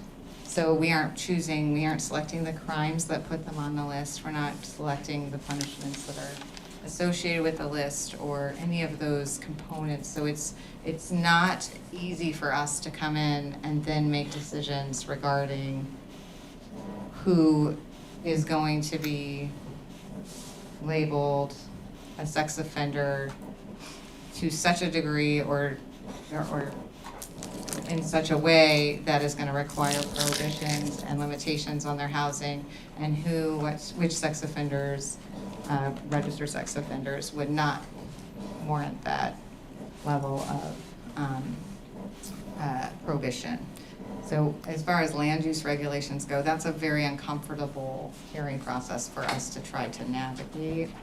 And so I was thinking, how could we do that? Like, what could we do? What kind of hearing procedure could we adopt? And this kind of sort of leads into one of our other questions. One of the questions was, well, what if we only impose these limitations and these prohibitions on child sex offenders? And that seems more doable, or at least initially, but then you start to think about the nature of these offenses. And while some of them will identify the age of the victim, many others will not. And so we would have to, as an authority, we would have to go through the act of identifying the crime, understanding who the victim is in the crime, and then taking action to enforce only against those perpetrators. And we run the risk of not fairly and uniformly applying our land use regulation. But we also will have to think about, and council will have to think about, the costs and resources associated with trying to set up a system like that. And one of the most appealing things, not appealing, but one of the reasons when council first started considering an ordinance like this, one of the reasons why I felt like the city could avoid the constitutional concerns that have arisen in the past in Alaska with these types of programs, was the state's hearing procedure. So thinking about the city providing that same hearing procedure, I've spent a lot of time on that. I think it will be really difficult to do it adequately in a way that protects your interests. But it's absolutely council's decision, and we can explore those types of hearings. So, Madam Mayor, if you just have a dialogue with our attorney here for just a second. So, as we drafted this particular ordinance, part of the safeguards that we had put in here was regarding hearing officer. So if someone is not pleased with where they're housed, because we're not kicking anybody out, as we're looking at the anticipation of changing the code, by attrition, people would be moved out. If somebody's on a medical type treatment, we're not kicking them out. We are not doing that. However, our mechanism that we have in place is for a hearing officer. If someone wishes to appeal our local government zoning change, that's what they do. They appeal it. Also, just kind of like you, I've had discussions with Department of Law as well as the governor's office, and there's no intention to change the sex offender registry that will stay in place under the Department of Public Safety. That's not changing. The hearing,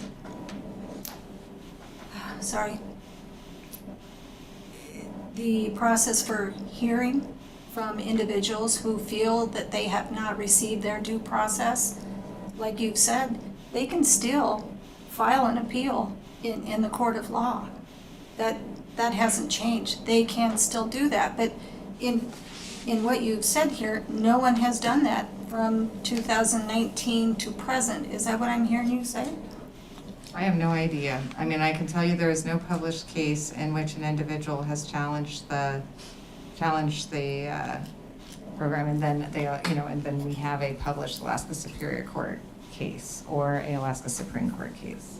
So there are unpublished cases out there that I didn't, so that's why I just want to say, I don't know if someone has filed a complaint or it's been settled or there has been, I do know that in 2019, the Alaska Supreme Court said that it was categorically unconstitutional, that they do not have this hearing. And I just want to be really clear. And I understand that council may choose to go in a different direction and they may choose to take this risk, but as your lawyer, it is a risk. And I think that because this was a violation and they were given express direction on how to correct it, and because we would be the first municipality adopting a prohibition on where registered sex offenders live, the city of Wasilla will be very vulnerable to challenge because we are now in many ways tied to the registered sex offender list and any violations of law that it may be conducting. But that may be true. It may be that there is no case. No case comes. It remains a unchallenged process. And that it isn't raised in the future. That would be surprising to me. But if that is what happens, there's the other option is it is challenged and we are found to have a violation, and then we dismantle the program, and it has a cost, and we pay it as a city, right? Like, as your legal advisor, I will tell you what the law is and where I think the risks are, and then I think the adoption of this program at this time, when we don't have a state hearing process, is ill-advised. I do not recommend it. But as council, you weigh a lot of concepts, policy-based considerations that are outside the scope of my, my role, and I understand that too. So I just want to make sure that I'm answering your questions and I'm giving you as much information as I can. Thank you, and I appreciate that. And please know I do respect your position greatly. We have to be reminded, though, that the people that came to us are our citizens, and they did not feel safe in their neighborhood, and their children didn't feel safe in their neighborhood. And so when we could see that certain sixplex, certain safe house was skirting the law, if you will, to allow sex offenders in a sixplex where it was initially for alcohol and drug abuse, where they can, be together. They go to the church and they convene and they pray and they look towards health and well-being for themselves post-incarceration. I totally get that. The challenge we have, though, is that, again, you weigh it out, right? Are you going to give up liberty and Constitution versus public safety? And it's something that Judge Bolger had said in his statement with regard to the 2019 case. So I think that's what we're faced with here. We're faced with the fact that we have a neighborhood that doesn't feel safe. And if you look at the map, Council, R1 for that particular neighborhood off of Lucas and Patricia is the only one that has sex offenders housed there to the increment of 6 sex offenders registered in one house in one neighborhood with greater than 16 children in that proximity. No other residential area throughout the city of Wasilla has it, as far as I've been able to see. So again, I appreciate you, Council, and I do respect you. I thought we had worked through some of these unconstitutional pieces, and that's why I keep coming back to the appeal process. If the city has a way for somebody to appeal our decision, they can do it. We have a hearing officer who's actually very skilled and could handle that very well for the city. So above and beyond that, if there's someone that's not happy and they choose to sue the city, then that's what you're referring to. And again, I understand that. And one thing to add too, so this system does not allow a person to appeal their placement on the registered sex offender Correct. list. You know, okay, Oh, so, yeah. so they can't say, hey, this shouldn't apply to me. They can Right. only say it was incorrectly applied to me, or I need you to give me an exemption because I have a imminent need, for health or safety, or in order to comply with a constitutional right that they may have, which a lot of times, really what that's intended to do is make sure that if there is a need, that a court is going to look at and weigh in a way that ensures that they get that need met over the prohibition. The city has it will have, you know, there are reasons for the adoption of this ordinance, which council just has discussed and will continue to discuss. And the information before anybody adopts this ordinance, one of the things that you'll see I ask you for is just to make sure that you're very transparent with your discussions of why you're voting for it. If you vote for it, then, you know, look at the information, ask for information from the Wasilla Police Department, refer to statistics that are both specific to the city and information that's provided for outside the city. If you don't agree with something that's out there, say it. You know, I don't find this credible. I found this other analysis credible.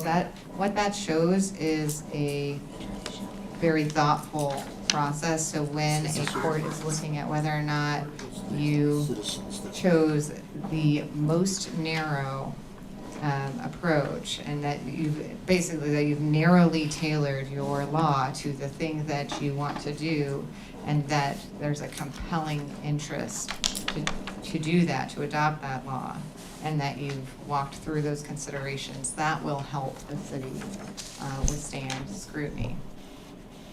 So, Now, Madam Attorney, you know, the court case in 2019, the Supreme Court case, directed the state to develop a hearing process. It did not direct municipalities or local governments to do anything. As a matter of fact, it did not mention local governments anywhere in that decision, as I recall. Am I incorrect? absolutely. No, you're absolutely correct. So the reason why that case, so one of the things, when you go back to the staff report I prepared for this ordinance, one of the things I talk about is because the state had a hearing process, because they were mandated to do that by the Alaska Supreme Court,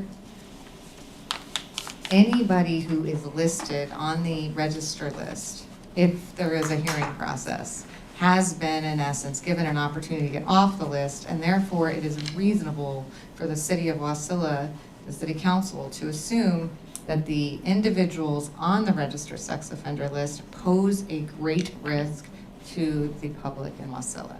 And that was a fundamental component for me to say, you know, I think that we can craft an ordinance that stays on the right side of the right to privacy, because now we know that, and because of the hearing the state provided, that the individuals on that list, they weren't, you know, they weren't individuals that blatantly do not pose a threat to the community. I think that often that is the fear, because there's such a broad spectrum and such a long time period in which an individual remains, listed and identified on the registered sex offender list, which is what the court found, right? Because of that, having the ability for any one of those individuals to say, either I no longer or never did constitute or pose a risk to society, was, for me, a key component in why we could then move into an area of land use regulation. And I don't know this answer, but it makes me wonder if, in part, the reason why we didn't see communities moving into that area of land use regulation prior to 2019 is because there was no way to, without fully engaging in a comprehensive sort of hearing process, to identify who, I mean, it's for a municipality to start deciding who on the list to restrict housing and who not to restrict housing for is daunting and would be difficult for us to do correctly, or lawfully, rather. So one of the questions I was also asked is just how do we measure the distance for determining the 1,000-foot separation? So one of the code provisions that is proposed is 91030, and I'll let you review that, but it's basically as the crow flies from the outer limit of the property. So if it's the park or if it's a parcel, you just go to the outer limit of that property and you measure in a straight line to the daycare facility, school, or public park. The one thing to note with this is if there's ambiguity, the city would want to interpret that ambiguity in favor of the resident.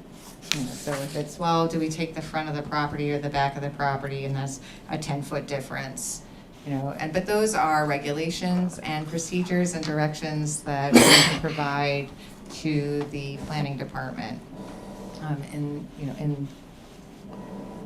if the ordinance is adopted. Madam Mayor, Councilman Brown, Yes, Councilman Brown. I'd like to ask a question. I'm sorry, I'm not in the meeting, and part of what you said, I couldn't hear it, so you may have covered this. But we're making a regulation, and I understand the hearing process that a person could do afterwards.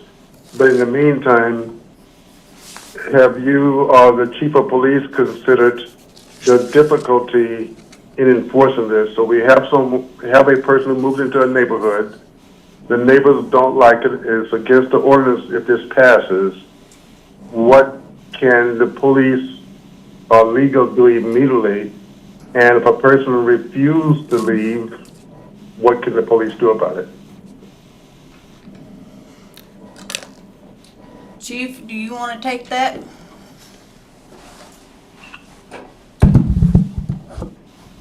So currently, right now, the Wasilla Police follow state law. If there's a violation underneath the sex offender list, and then it's a state law, and we will address it like we normally do in a criminal matter. If there's injunctions that are getting in place for an eviction notice, typically our practice is that we won't even be involved in a civil issue on that. Typically, any kind of evictions go over to the judicial services through the state troopers or the court service officers. I don't have the resources or the manpower to sit and do an eviction all day long, and that's what the court service officers do. If they're refusing to leave, and I have a court order stating that they need to leave, then we will follow that to the best of our abilities, but we won't be forcing anybody unless there's a court order from a judge to do that or they're in violation of a state law. If it turns out that this ordinance would create a municipal citation, then that would be addressed through our code compliance or even with our officers, and leave it at that point where it would be at district court level that would go through in front of a judge if it was contested.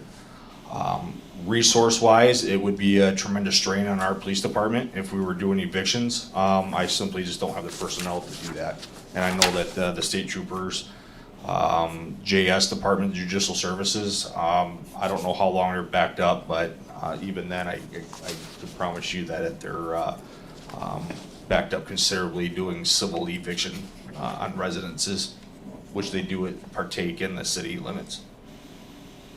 Thank you. And that's the reason I asked the question, Madam Mayor, is because talking to other departments and from my personal knowledge, the state troopers is not going to act on a city ordinance. If a person refuses to leave in violation of the ordinance, they're not going to act on it. Only after a superior court issues a eviction order will they leave, and that still won't be a priority for them. So I'm just concerned that we are going to make a regulation here that put an extra burden on the legal process and the police department. Even though they can't do anything about it, they will get calls and complaints will come their way that a person is living in a prohibited location in violation of a city ordinance. The state ordinances are a lot different to enforce. So that's my concern with the attorney is, if this passes, what kind of teeth do we have to enforce this other than going through the expensive legal process of going to court and trying to get an eviction notice? And then with that, my experience will, they will still give a certain amount of time to leave, and if it's in December, there's a good chance the court won't make them leave until warmer weather. Thank you, Mr. Brown. Holly? No, I mean, I think that when we're talking about someone moving into a location and then having to remove them from the location, that is going to take, and you know, we would have to get go for injunctive relief or go through the eviction process with the injunctive relief. I mean, the injunctive relief just tells them, hey, you need to go, and you need to go within a certain amount of time. The city does have some control and authority over what they ask for. So if there's a notice of violation, it might be, hey, there's a notice of violation, we're filing a court action to have you enjoined from leasing that place or living in that place. I do think that Councilmember Brown is correct. It's not, you know, again, we are talking about removing someone from their home or their, you know, where they have, I mean, there wouldn't be a violation unless they have qualified as a resident at that location, so, or planned, and that means that they've lived there or intend to live there for at least 3 months. 3 months is the minimum. So it's not gonna be, you know, it won't be an easy process necessarily, and a fine is not appropriate for the nature of this violation, in my opinion, at least at this stage. But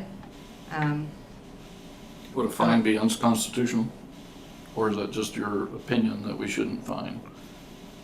this is difficult because, and I know I don't mean to sound facetious, but it's my opinion that we are flirting with constitutionality No, in the general question because was- there's no hearing. So if you ask if a fine of this procedure under this ordinance at this time when the state doesn't have a hearing, I think that, yes, I think it would be unconstitutional. But the state does have a hearing process, it just involves the state superior court, it doesn't involve a separate hearing agency outside the court system. I think No, was the discussion. If you're saying the existence of the court system creates the hearing process that the 2019 case said was necessary, that doesn't work. And the reason why is that court system and that process was present prior to the decision in that case. So if that had satisfied the need for a hearing, it would have satisfied the need for the hearing before the judges entered their decision, But in my in the opinion. 2020 legislature, 2020, 2021 legislature, that was part of the discussion that the, both the Senate and House Judicial Committee had, was that you're not denying people access to the court, so therefore you're not denying them a hearing, was part of that process. Of course, that law got mired down and whatever and never passed, but the discussion was there was no denial of the ability of someone to be removed from the list.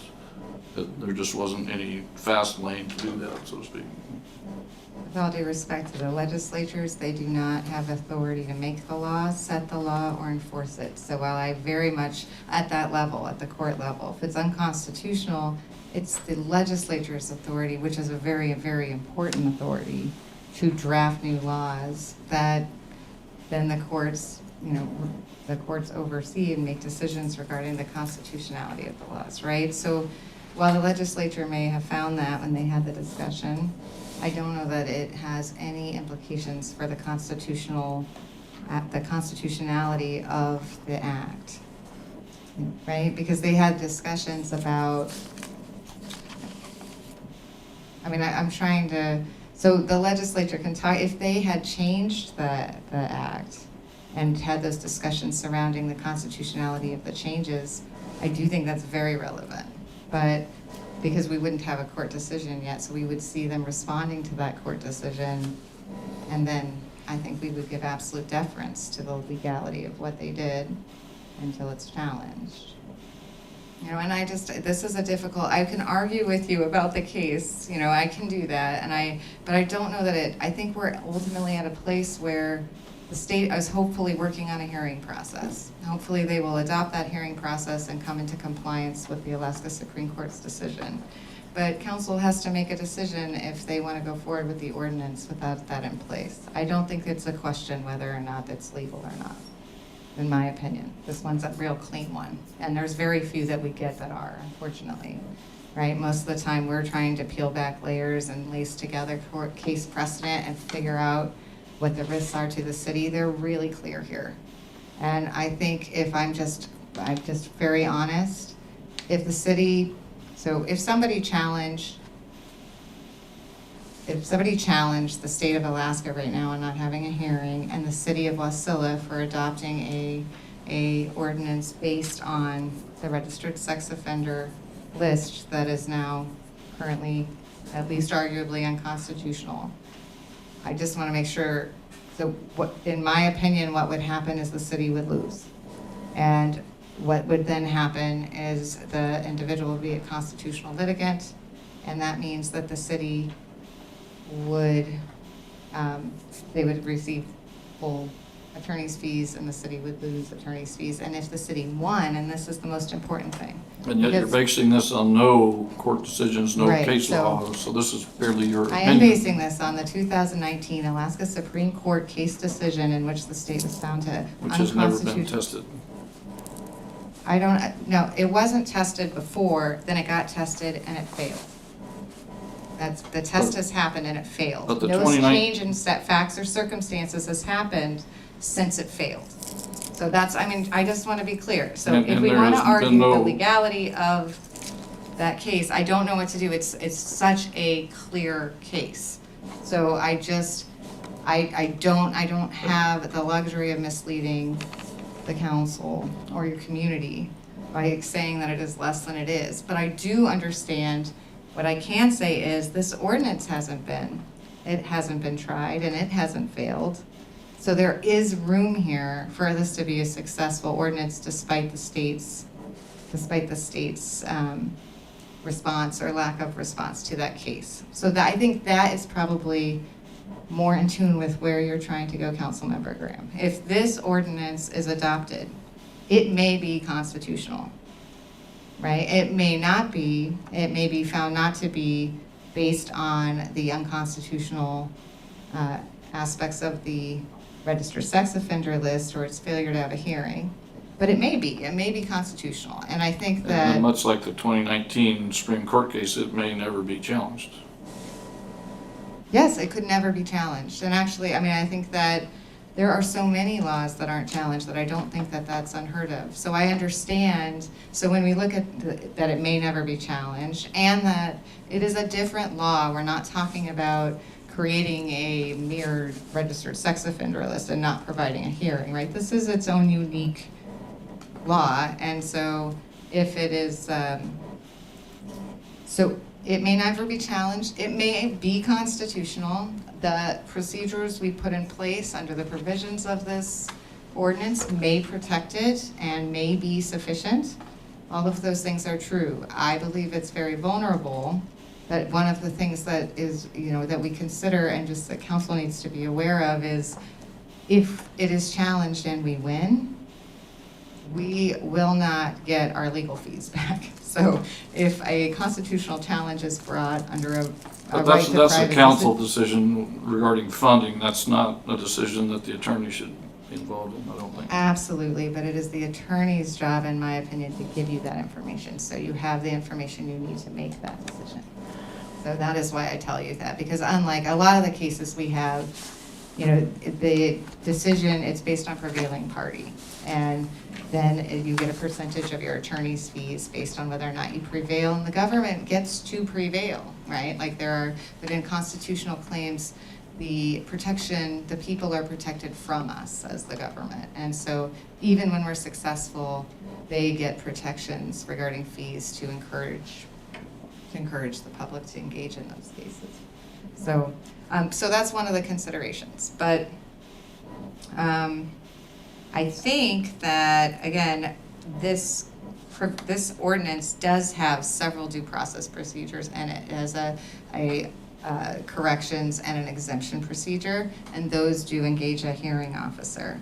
And we do we just use the hearing officer procedure currently contained in your code. So that should be, so while there will be a cost associated with each of those procedures, and we don't know what that will be, at least it's a very familiar process. It's a hearing process that the city is familiar with and they utilize in other land use decisions. So I think one of the things I will do is get out a copy of the PowerPoint just so you have, because it's really crammed full of information and I kind of flew through some of it. But I did try to address all of the questions that were posed, and so if there are another set of questions that come down the pike, I can follow up. I'm not sure if we want to do, if we end up doing sort of a supplemental PowerPoint, we can dissect some of these sections a little bit more too, which might be helpful.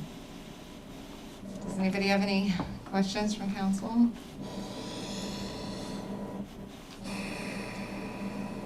Hearing none. If I may, Madam Mayor, one thing on your PowerPoint, on your first slide, the overview slide, Go back. it does say to prohibit housing of registered sex offenders in residential districts. That is not correct. And I think for the record, that should be corrected to prevent housing programs for residential offenders is what we have looked at this point. I certainly don't want the city to be on record saying that that's what this ordinance is trying to do, because it's not what this ordinance is trying to do.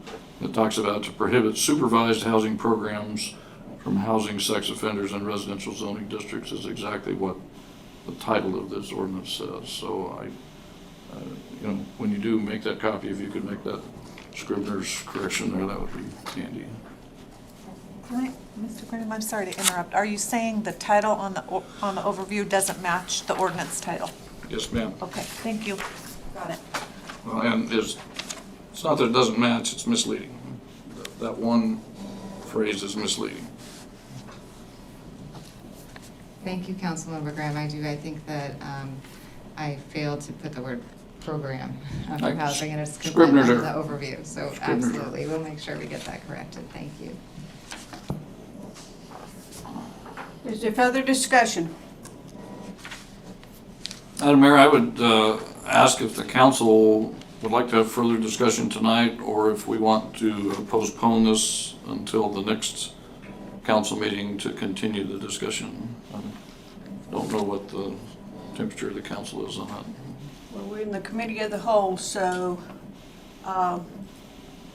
somebody give some foresight. Madam Mayor? So, yeah, I agree with Councilman Graham. I think that we need to postpone this again until next week. However, I do have a question then.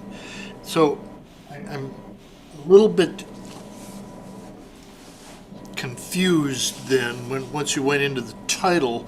It says, and to prohibit supervised housing programs from within residential zoning districts. Is that, I mean, I thought the original intent was to create a more public welfare or safety in general rather than just restricting it to supervised housing programs. I think that's just one of the aspects of the ordinance. If we read through the entire ordinance, Yes. one section of it talks about supervised housing.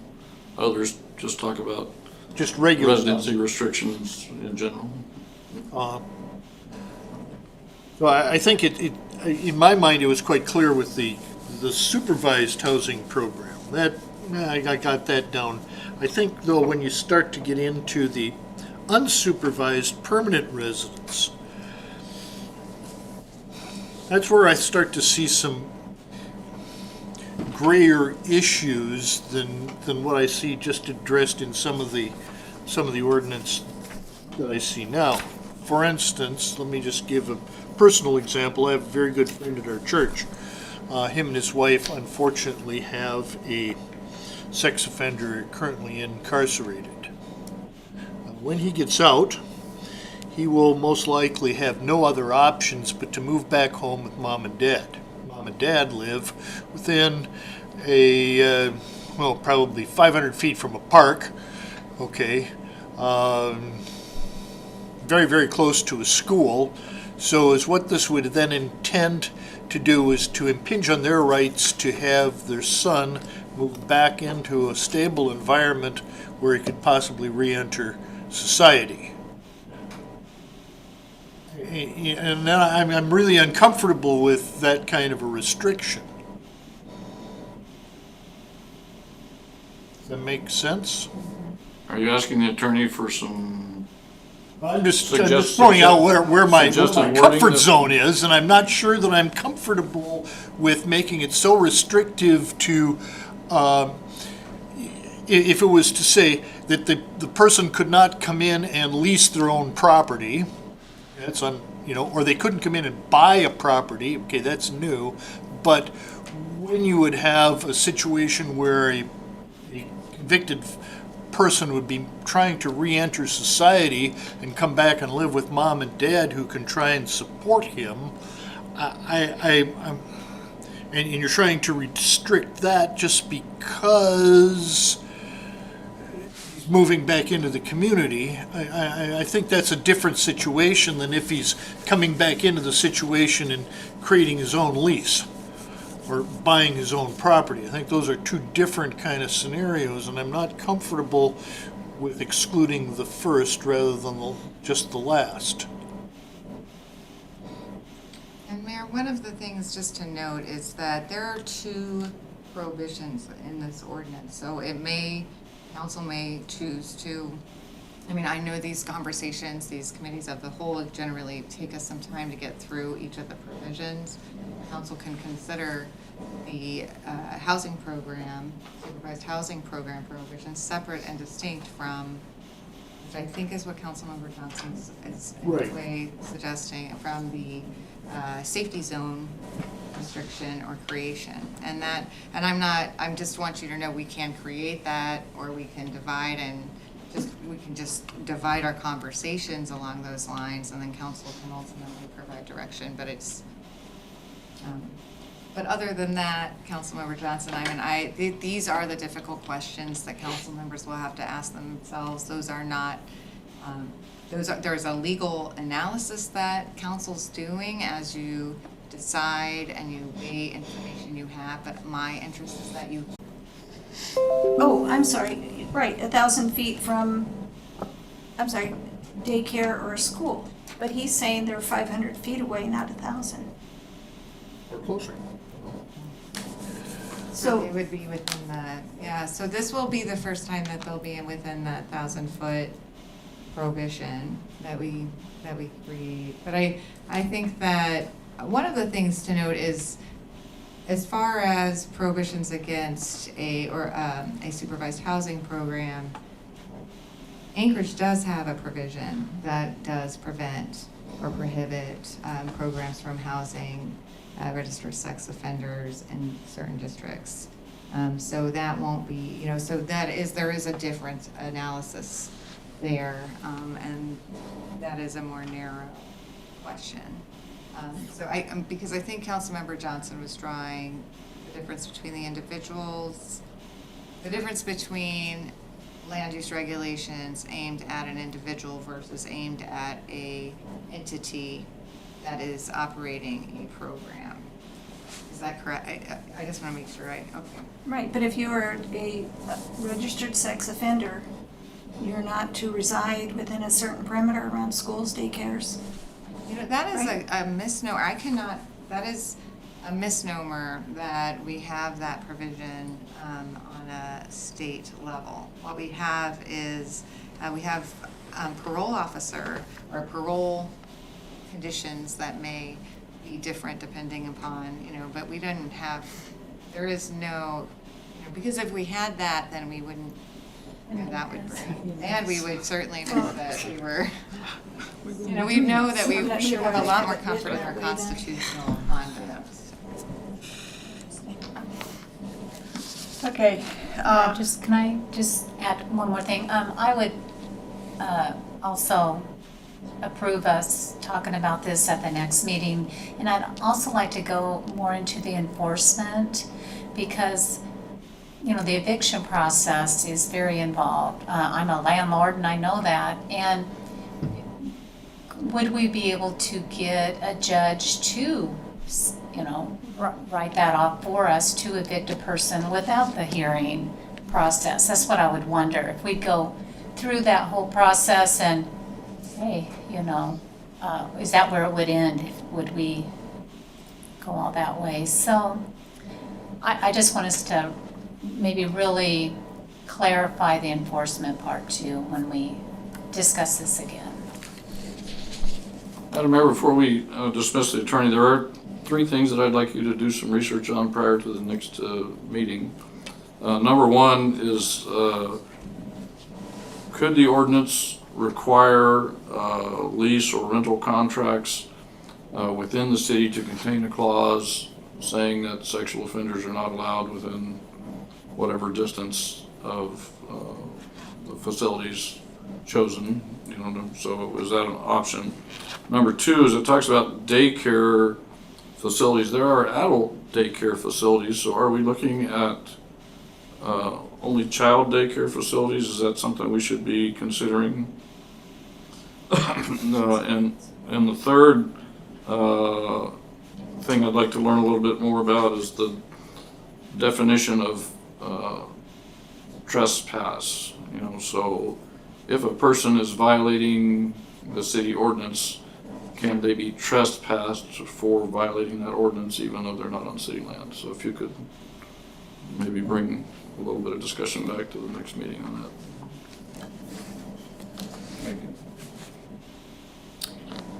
I'm going to say something. Okay. So I actually don't support exercising this out longer. I mean, the attorney has done everything to the degree that we have asked, and she has told us repeatedly that nothing's going to change until something above at the state level, right? So making her go back to the drawing board and coming up this, I feel like, from my point of view, it's wasting time and money from the city at this point. And I feel like I said, I think there's too many what ifs for me to say, yes, I want this extended for the next 3 months. I think until the state does something, I do not want to keep putting it on the agenda.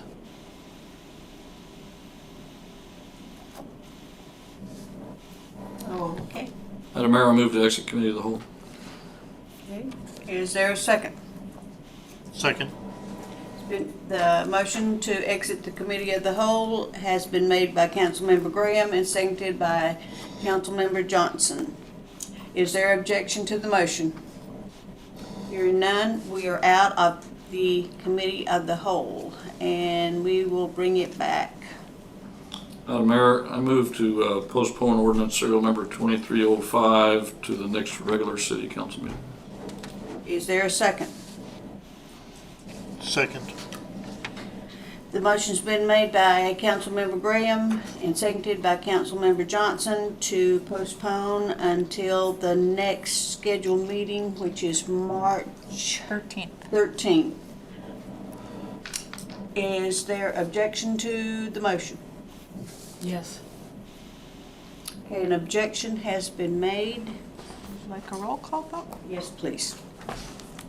Council, right now you're voting on the motion before you to postpone ordinance serial number 2305 to next regular meeting 3/13. Councilmember Johnson, how do you vote? Yes. Councilmember Brown? Mr. Brown? Yes, yes, You vote in favor of the postponement. Councilmember Vlock? yes, Yes. Councilmember Rubio? No. Councilmember Sullivan Leonard? No. Councilmember Graham? Yes. Motion to postpone to next regular meeting passes with council members Graham, Johnson, Brown, and Vlock in support. Council members Sullivan, Leonard, and Rubio opposed. So this will again appear on our meeting agenda, unfinished business, and we'll continue discussion. I'm guessing committee of the whole and the attorney will be prepared to answer some more questions. Okay. Thank you. We are moving on to new business, ordinance serial number 23-09. Madam Clerk. Thank you. That's authorizing the mayor to grant certain easements and permits in furtherance of the Wasilla Main Street Rehabilitation Project. Is there a motion Introduce and set for public hearing March 13th. to introduce and set for public hearing on March 15th, ordinance serial number 23-09? And that'd be March 13th, Madam Mayor. I'm sorry, March Thank you. 13th. Madam Mayor, I move to introduce and set for public hearing on March 13th, ordinance serial number 23-09. Is there a second? Second by Councilman Johnson. The motion has been made by Councilmember Graham and seconded by Councilmember Johnson to move ordinance serial number 23-09 to the March 13th for introduction and, Well, we're going to introduce it now, Madam Mayor, Oh, and I'm then we'll sorry. have, that's okay, we'll have our public hearing if the Public hearing. motion passes on March 13th. okay, is, Discussion. oh, we're to discussion. Is there discussion? Madam Mayor,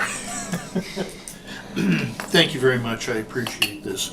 I had a long conversation with Eric today over this, and my concern is that we actually start to capture for future budgetary needs what is actually being proposed here in this project, because we are going to have additional future expenses. Now granted, we're not going to be able to quantify those for the following year according to Eric, but Eric did say that he would agree to start to come up with some quantification so that we can anticipate this rolling into future years' budget. Is that correct, Eric? Yes, speaking Thank with Joan with Finance, we discussed how we might quantify that to the extent possible in this budget cycle. Thank you. Okay. Is there further discussion? Hearing none, is there objection to the motion? Hearing none, the motion passes. We are now at communications. Madam Clerk, please read the titles of items under communication. Thank you, Madam Mayor. We have IM number 2304, that's notice of appeal and the appointment of the Administrative Hearing Officer, Joseph Levesque, to appeal case number 2301. IM number 2305, monthly financial reports for the period ending January 31st, 2023, to include the month-to-date expenditure report and disbursements greater than $10,000. And you have two sets of commission meeting minutes, Airport Advisory Commission, January 19, 2023, and Planning Commission, February 14th, 2023. Thank you, ma'am. We are now on to audience comments. It's the time for members of the public to share their views with the council. This is not a question and answer period or time for dialogue. Speakers may be referred to administration, or issues raised may be taken under advisement by the council or administration. Is there anyone present who would like to address the city council? Seeing no one, we will close audience comments. And do we do this first? And we are at Mayor, Clerk, Attorney, and Council comments. Madam Clerk. Thank you, Madam Mayor. Just as a reminder, POFD statements due by March 13th, so that's fastly approaching. So please file your POFD and then let us know or bring us a copy. I just have some out-of-office dates there in the clerk's report. You'll see them where I have some conferences I'll be attending, and my position is Region 9 Director for the International Institute of Municipal Clerks. There's a note there that our professional legal services contract with Birch Horton and Bittner and Chirot expires on January 31st. Purchasing officer is working with the firm on bringing forward a renewal, so you'll see that coming in the next few months or so. And then we'll see you day after tomorrow, Wednesday, March 1st, is my budget meeting with council. And so you have packets, the packet was released, so, yeah, see you then. All right, Madam Attorney. No comment, Mayor. Councilmember Johnson. Thank you, Madam Mayor. Thank you, Council. I appreciate this. I have a following statement, and I've sent this statement to Jamie, which will she can keep recorded if anybody wishes to have a written copy of my statement here. As a Wasilla councilman, I'm deeply concerned about the statements made by State House Representative David Eastman. As his statements have been quoted by Fox News nationwide, they reflect very poorly on the city of Wasilla. By the way, in my statement, the article from Fox News is quoted, if anybody cares to see it. While Representative Dave Eastman may view himself as a victim, as he may feel that his statements were taken out of context, he is responsible for his words, which are both insensitive and offensive. He is not a victim. I do not believe his statement and candor reflect the values of the City of Wasilla administration, the City Council, nor the citizens of our fair city. I therefore ask others to join me to condemn his remarks as they bring the City of Wasilla into disrepute. I personally ask him to resign from office. Given his censure vote of 35-1, that being his vote, he has no support in the Alaska State House, not even within his own Republican Party for which he claims to be a part of. As such, his ability to represent our city and Matsu District to the state is virtually nil. Given this, his ability to even champion or even influence any legislation for his cause is similarly zero, regardless of the validity of his statements. Our city and district needs leadership to help us, rather than someone who is ineffective and brings dishonor to our community. Thank you very much. Councilmember Graham. Thank you, Madam Mayor. Thank you, Councilman Johnson, for acknowledging the issue that we're currently having regarding our representative. But I did want to comment on this process for this sexual offender registry list and the ordinance that we're considering. This is something that, you know, if we listen to our attorney, which we should always do, don't always follow her advice, but we should certainly always listen to her. This is something that we've got to get right. We've got to take our time on this. We've got to get it right. You know, no matter what we do, you know, you can't please all the people all the time. So somebody's going to be upset with this. Somebody's going to feel disenfranchised. Somebody's going to feel like they're getting the short end of the stick. But it's our job to do the best we can and to get it right and to protect our citizens, particularly those who cannot protect themselves. You know, it'd be nice if we could get it done in an hour, but that's not going to happen. And we'll continue to forge ahead with this and make sure we get it right with input from the attorneys. And I don't know about you guys, but I'm getting plenty of phone calls on this one. So it's important that we get it right and that we protect our citizens as well as protect the city. So I appreciate the time that everybody spent on this. I appreciate the time the attorney spends to help clear things up or muddy the waters, as the case may be. But I certainly appreciate all the time that you've spent. I know this was, you know, the mayor and I and Councilperson Velock and Councilperson Brown just returned from Juneau, the Alaska Municipal League conference down there. I brought this up with several state legislators and with other folks from other cities, and they are watching this to try and figure out how they can make it work in their community, because you know, it is an issue statewide, particularly as the list grows and goes through. So there's nothing wrong with us being the ones to be the first ones to figure it out. You know, somebody has to be the first one to jump in the pool and hope that there's no alligators in there, and that's probably where we need to be. So we'll just continue to hammer this out and make sure that there's no bait in there for the alligators to snap at. So I appreciate everybody's consideration on this.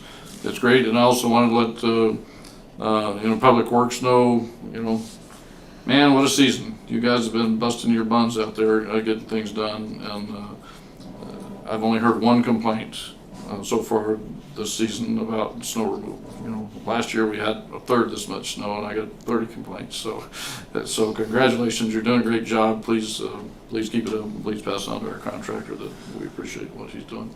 Thank you, Madam Mayor. Councilmember Rubio. No comment. Councilmember Velock. Thank you, Mayor. And I want to thank Holly for all your hard work, and I definitely see where Councilmember Rubio is coming from. I probably at this point have enough information to make my vote. I do feel that there's probably a little more information we can get, and it would be nice if we were more of a consensus when we did vote. So that's why I am saying let's go again, but I'm hoping we don't go forever. Anyway, thank you. Councilmember Brown. Thank you, Madam Mayor. If you could use your influence to get me out of general jail, I would appreciate it. Oh, I think that plane flew last Saturday. Thank you, Madam Mayor.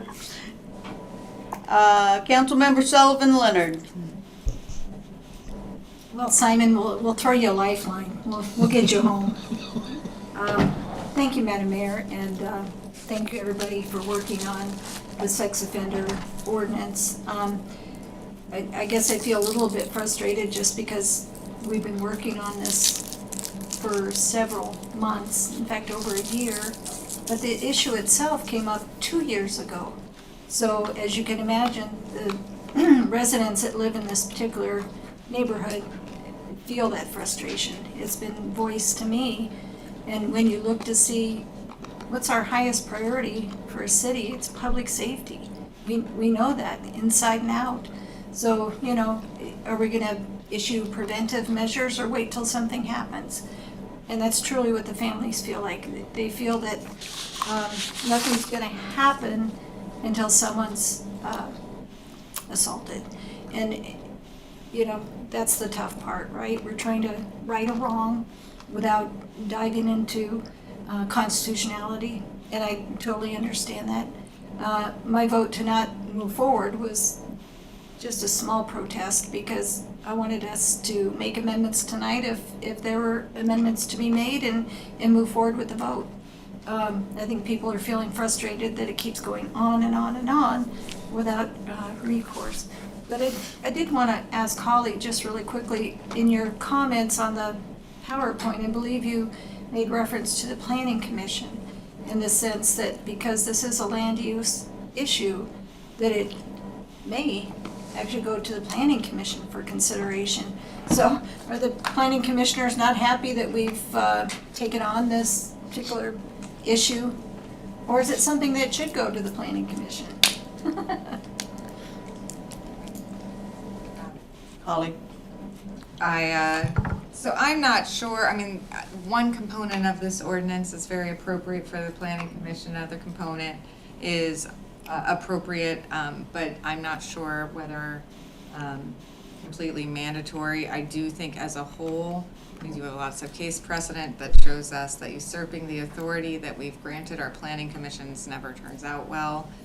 So the court will, they've shot down initiatives, referendums, and conduct and actions and ordinances that haven't followed that. So I think that what I would recommend is that we send the ordinance back down. It makes sense, though, given the components of this ordinance, for it to have a little bit of a different path, because council has to do, it's council that has the authority to implement a prohibition like this, and it's council that must do the heavy lifting in making the decision so that we know that this provision is narrowly tailored to serve a compelling interest of the city, and that is squarely within your authority. And so that's why it's sort of backwards, because you're going to engage in that process, which you are doing, and then if council adopts it, then we would send it. So we have two choices, and we can talk about that, but we could either amend it and vote on it, or you can send it to the planning commission for their thoughts, after council has drafted the ordinance. So it's a little backwards. clunky. Yeah, it's it- backwards. It feels backwards, and I'm a former planning commissioner, and I know others are here too. Could we go ahead and do that? We can't send it to them until you have your language right, because they don't have authority to make this type of, in my opinion, that- Quasi judicial. it's such a, you're making a decision regarding these real property rights in a way that should start with council, given the nature of and the reasons for it, right? I mean, this is a land use regulation, and there's lots of discussions regarding public safety. That's a big component of the creation of the safety zone. So for that reason, it's appropriate for it to come up. And I think that I start with council.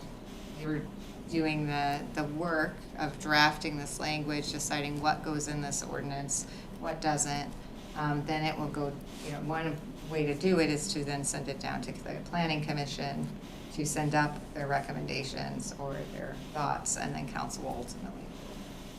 So there's no fast way to get this ordinance on the books because of the nature of the ordinance, in my opinion. Unless you have special meetings. I mean, that would be one way to speed it up. Okay, thank you. Okay, thank you. One thing I want the council to think about, even if this ordinance passes, the house on Patricia will be grandfathered in. So this is not solving the problem at all. So as you go through and analyze and whatever, keep that in mind. Because they are grandfathered in, and there they are. So, Will the individuals be, I thought we were drafting something so once they were out, that one couldn't come back, and then a new one couldn't go in. Correct. It's just who's in there right now. It's like by attrition.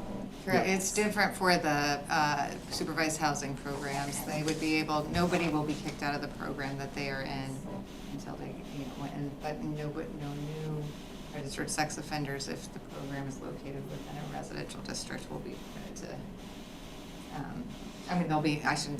they will be in violation of our regulation, the Wasilla's regulation, if they allow other residents in the program who are registered sex offenders in the future. But it does not impact individuals that are currently residing and participating in the program right now. And if that program is, if it takes 5 years, then they'll be there 5 years, they'll have the right to, and so to the mayor's point, I think that was your. right. All right, thank you. Okay, we are now at executive session. Madam Clerk, please read the title of the executive session. That's permitting procedures in Wasilla Municipal Code Title 16 Land Development Code. Is there a motion to enter executive session? Madam Mayor, I move we move into executive session to discuss matters of which public knowledge may be detrimental to the city, in particular permitting procedures in Wasilla Municipal Code Title 16 Land Development Code.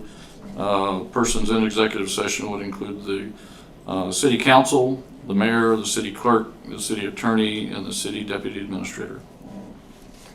Is there a second? Second. Madam Mayor, may I clarify? Yes. Madam Attorney, Councilmember Graham, are we entering for discussion of matters subject to attorney-client privilege? Yes. Apparently so. Okay, thank you, sir.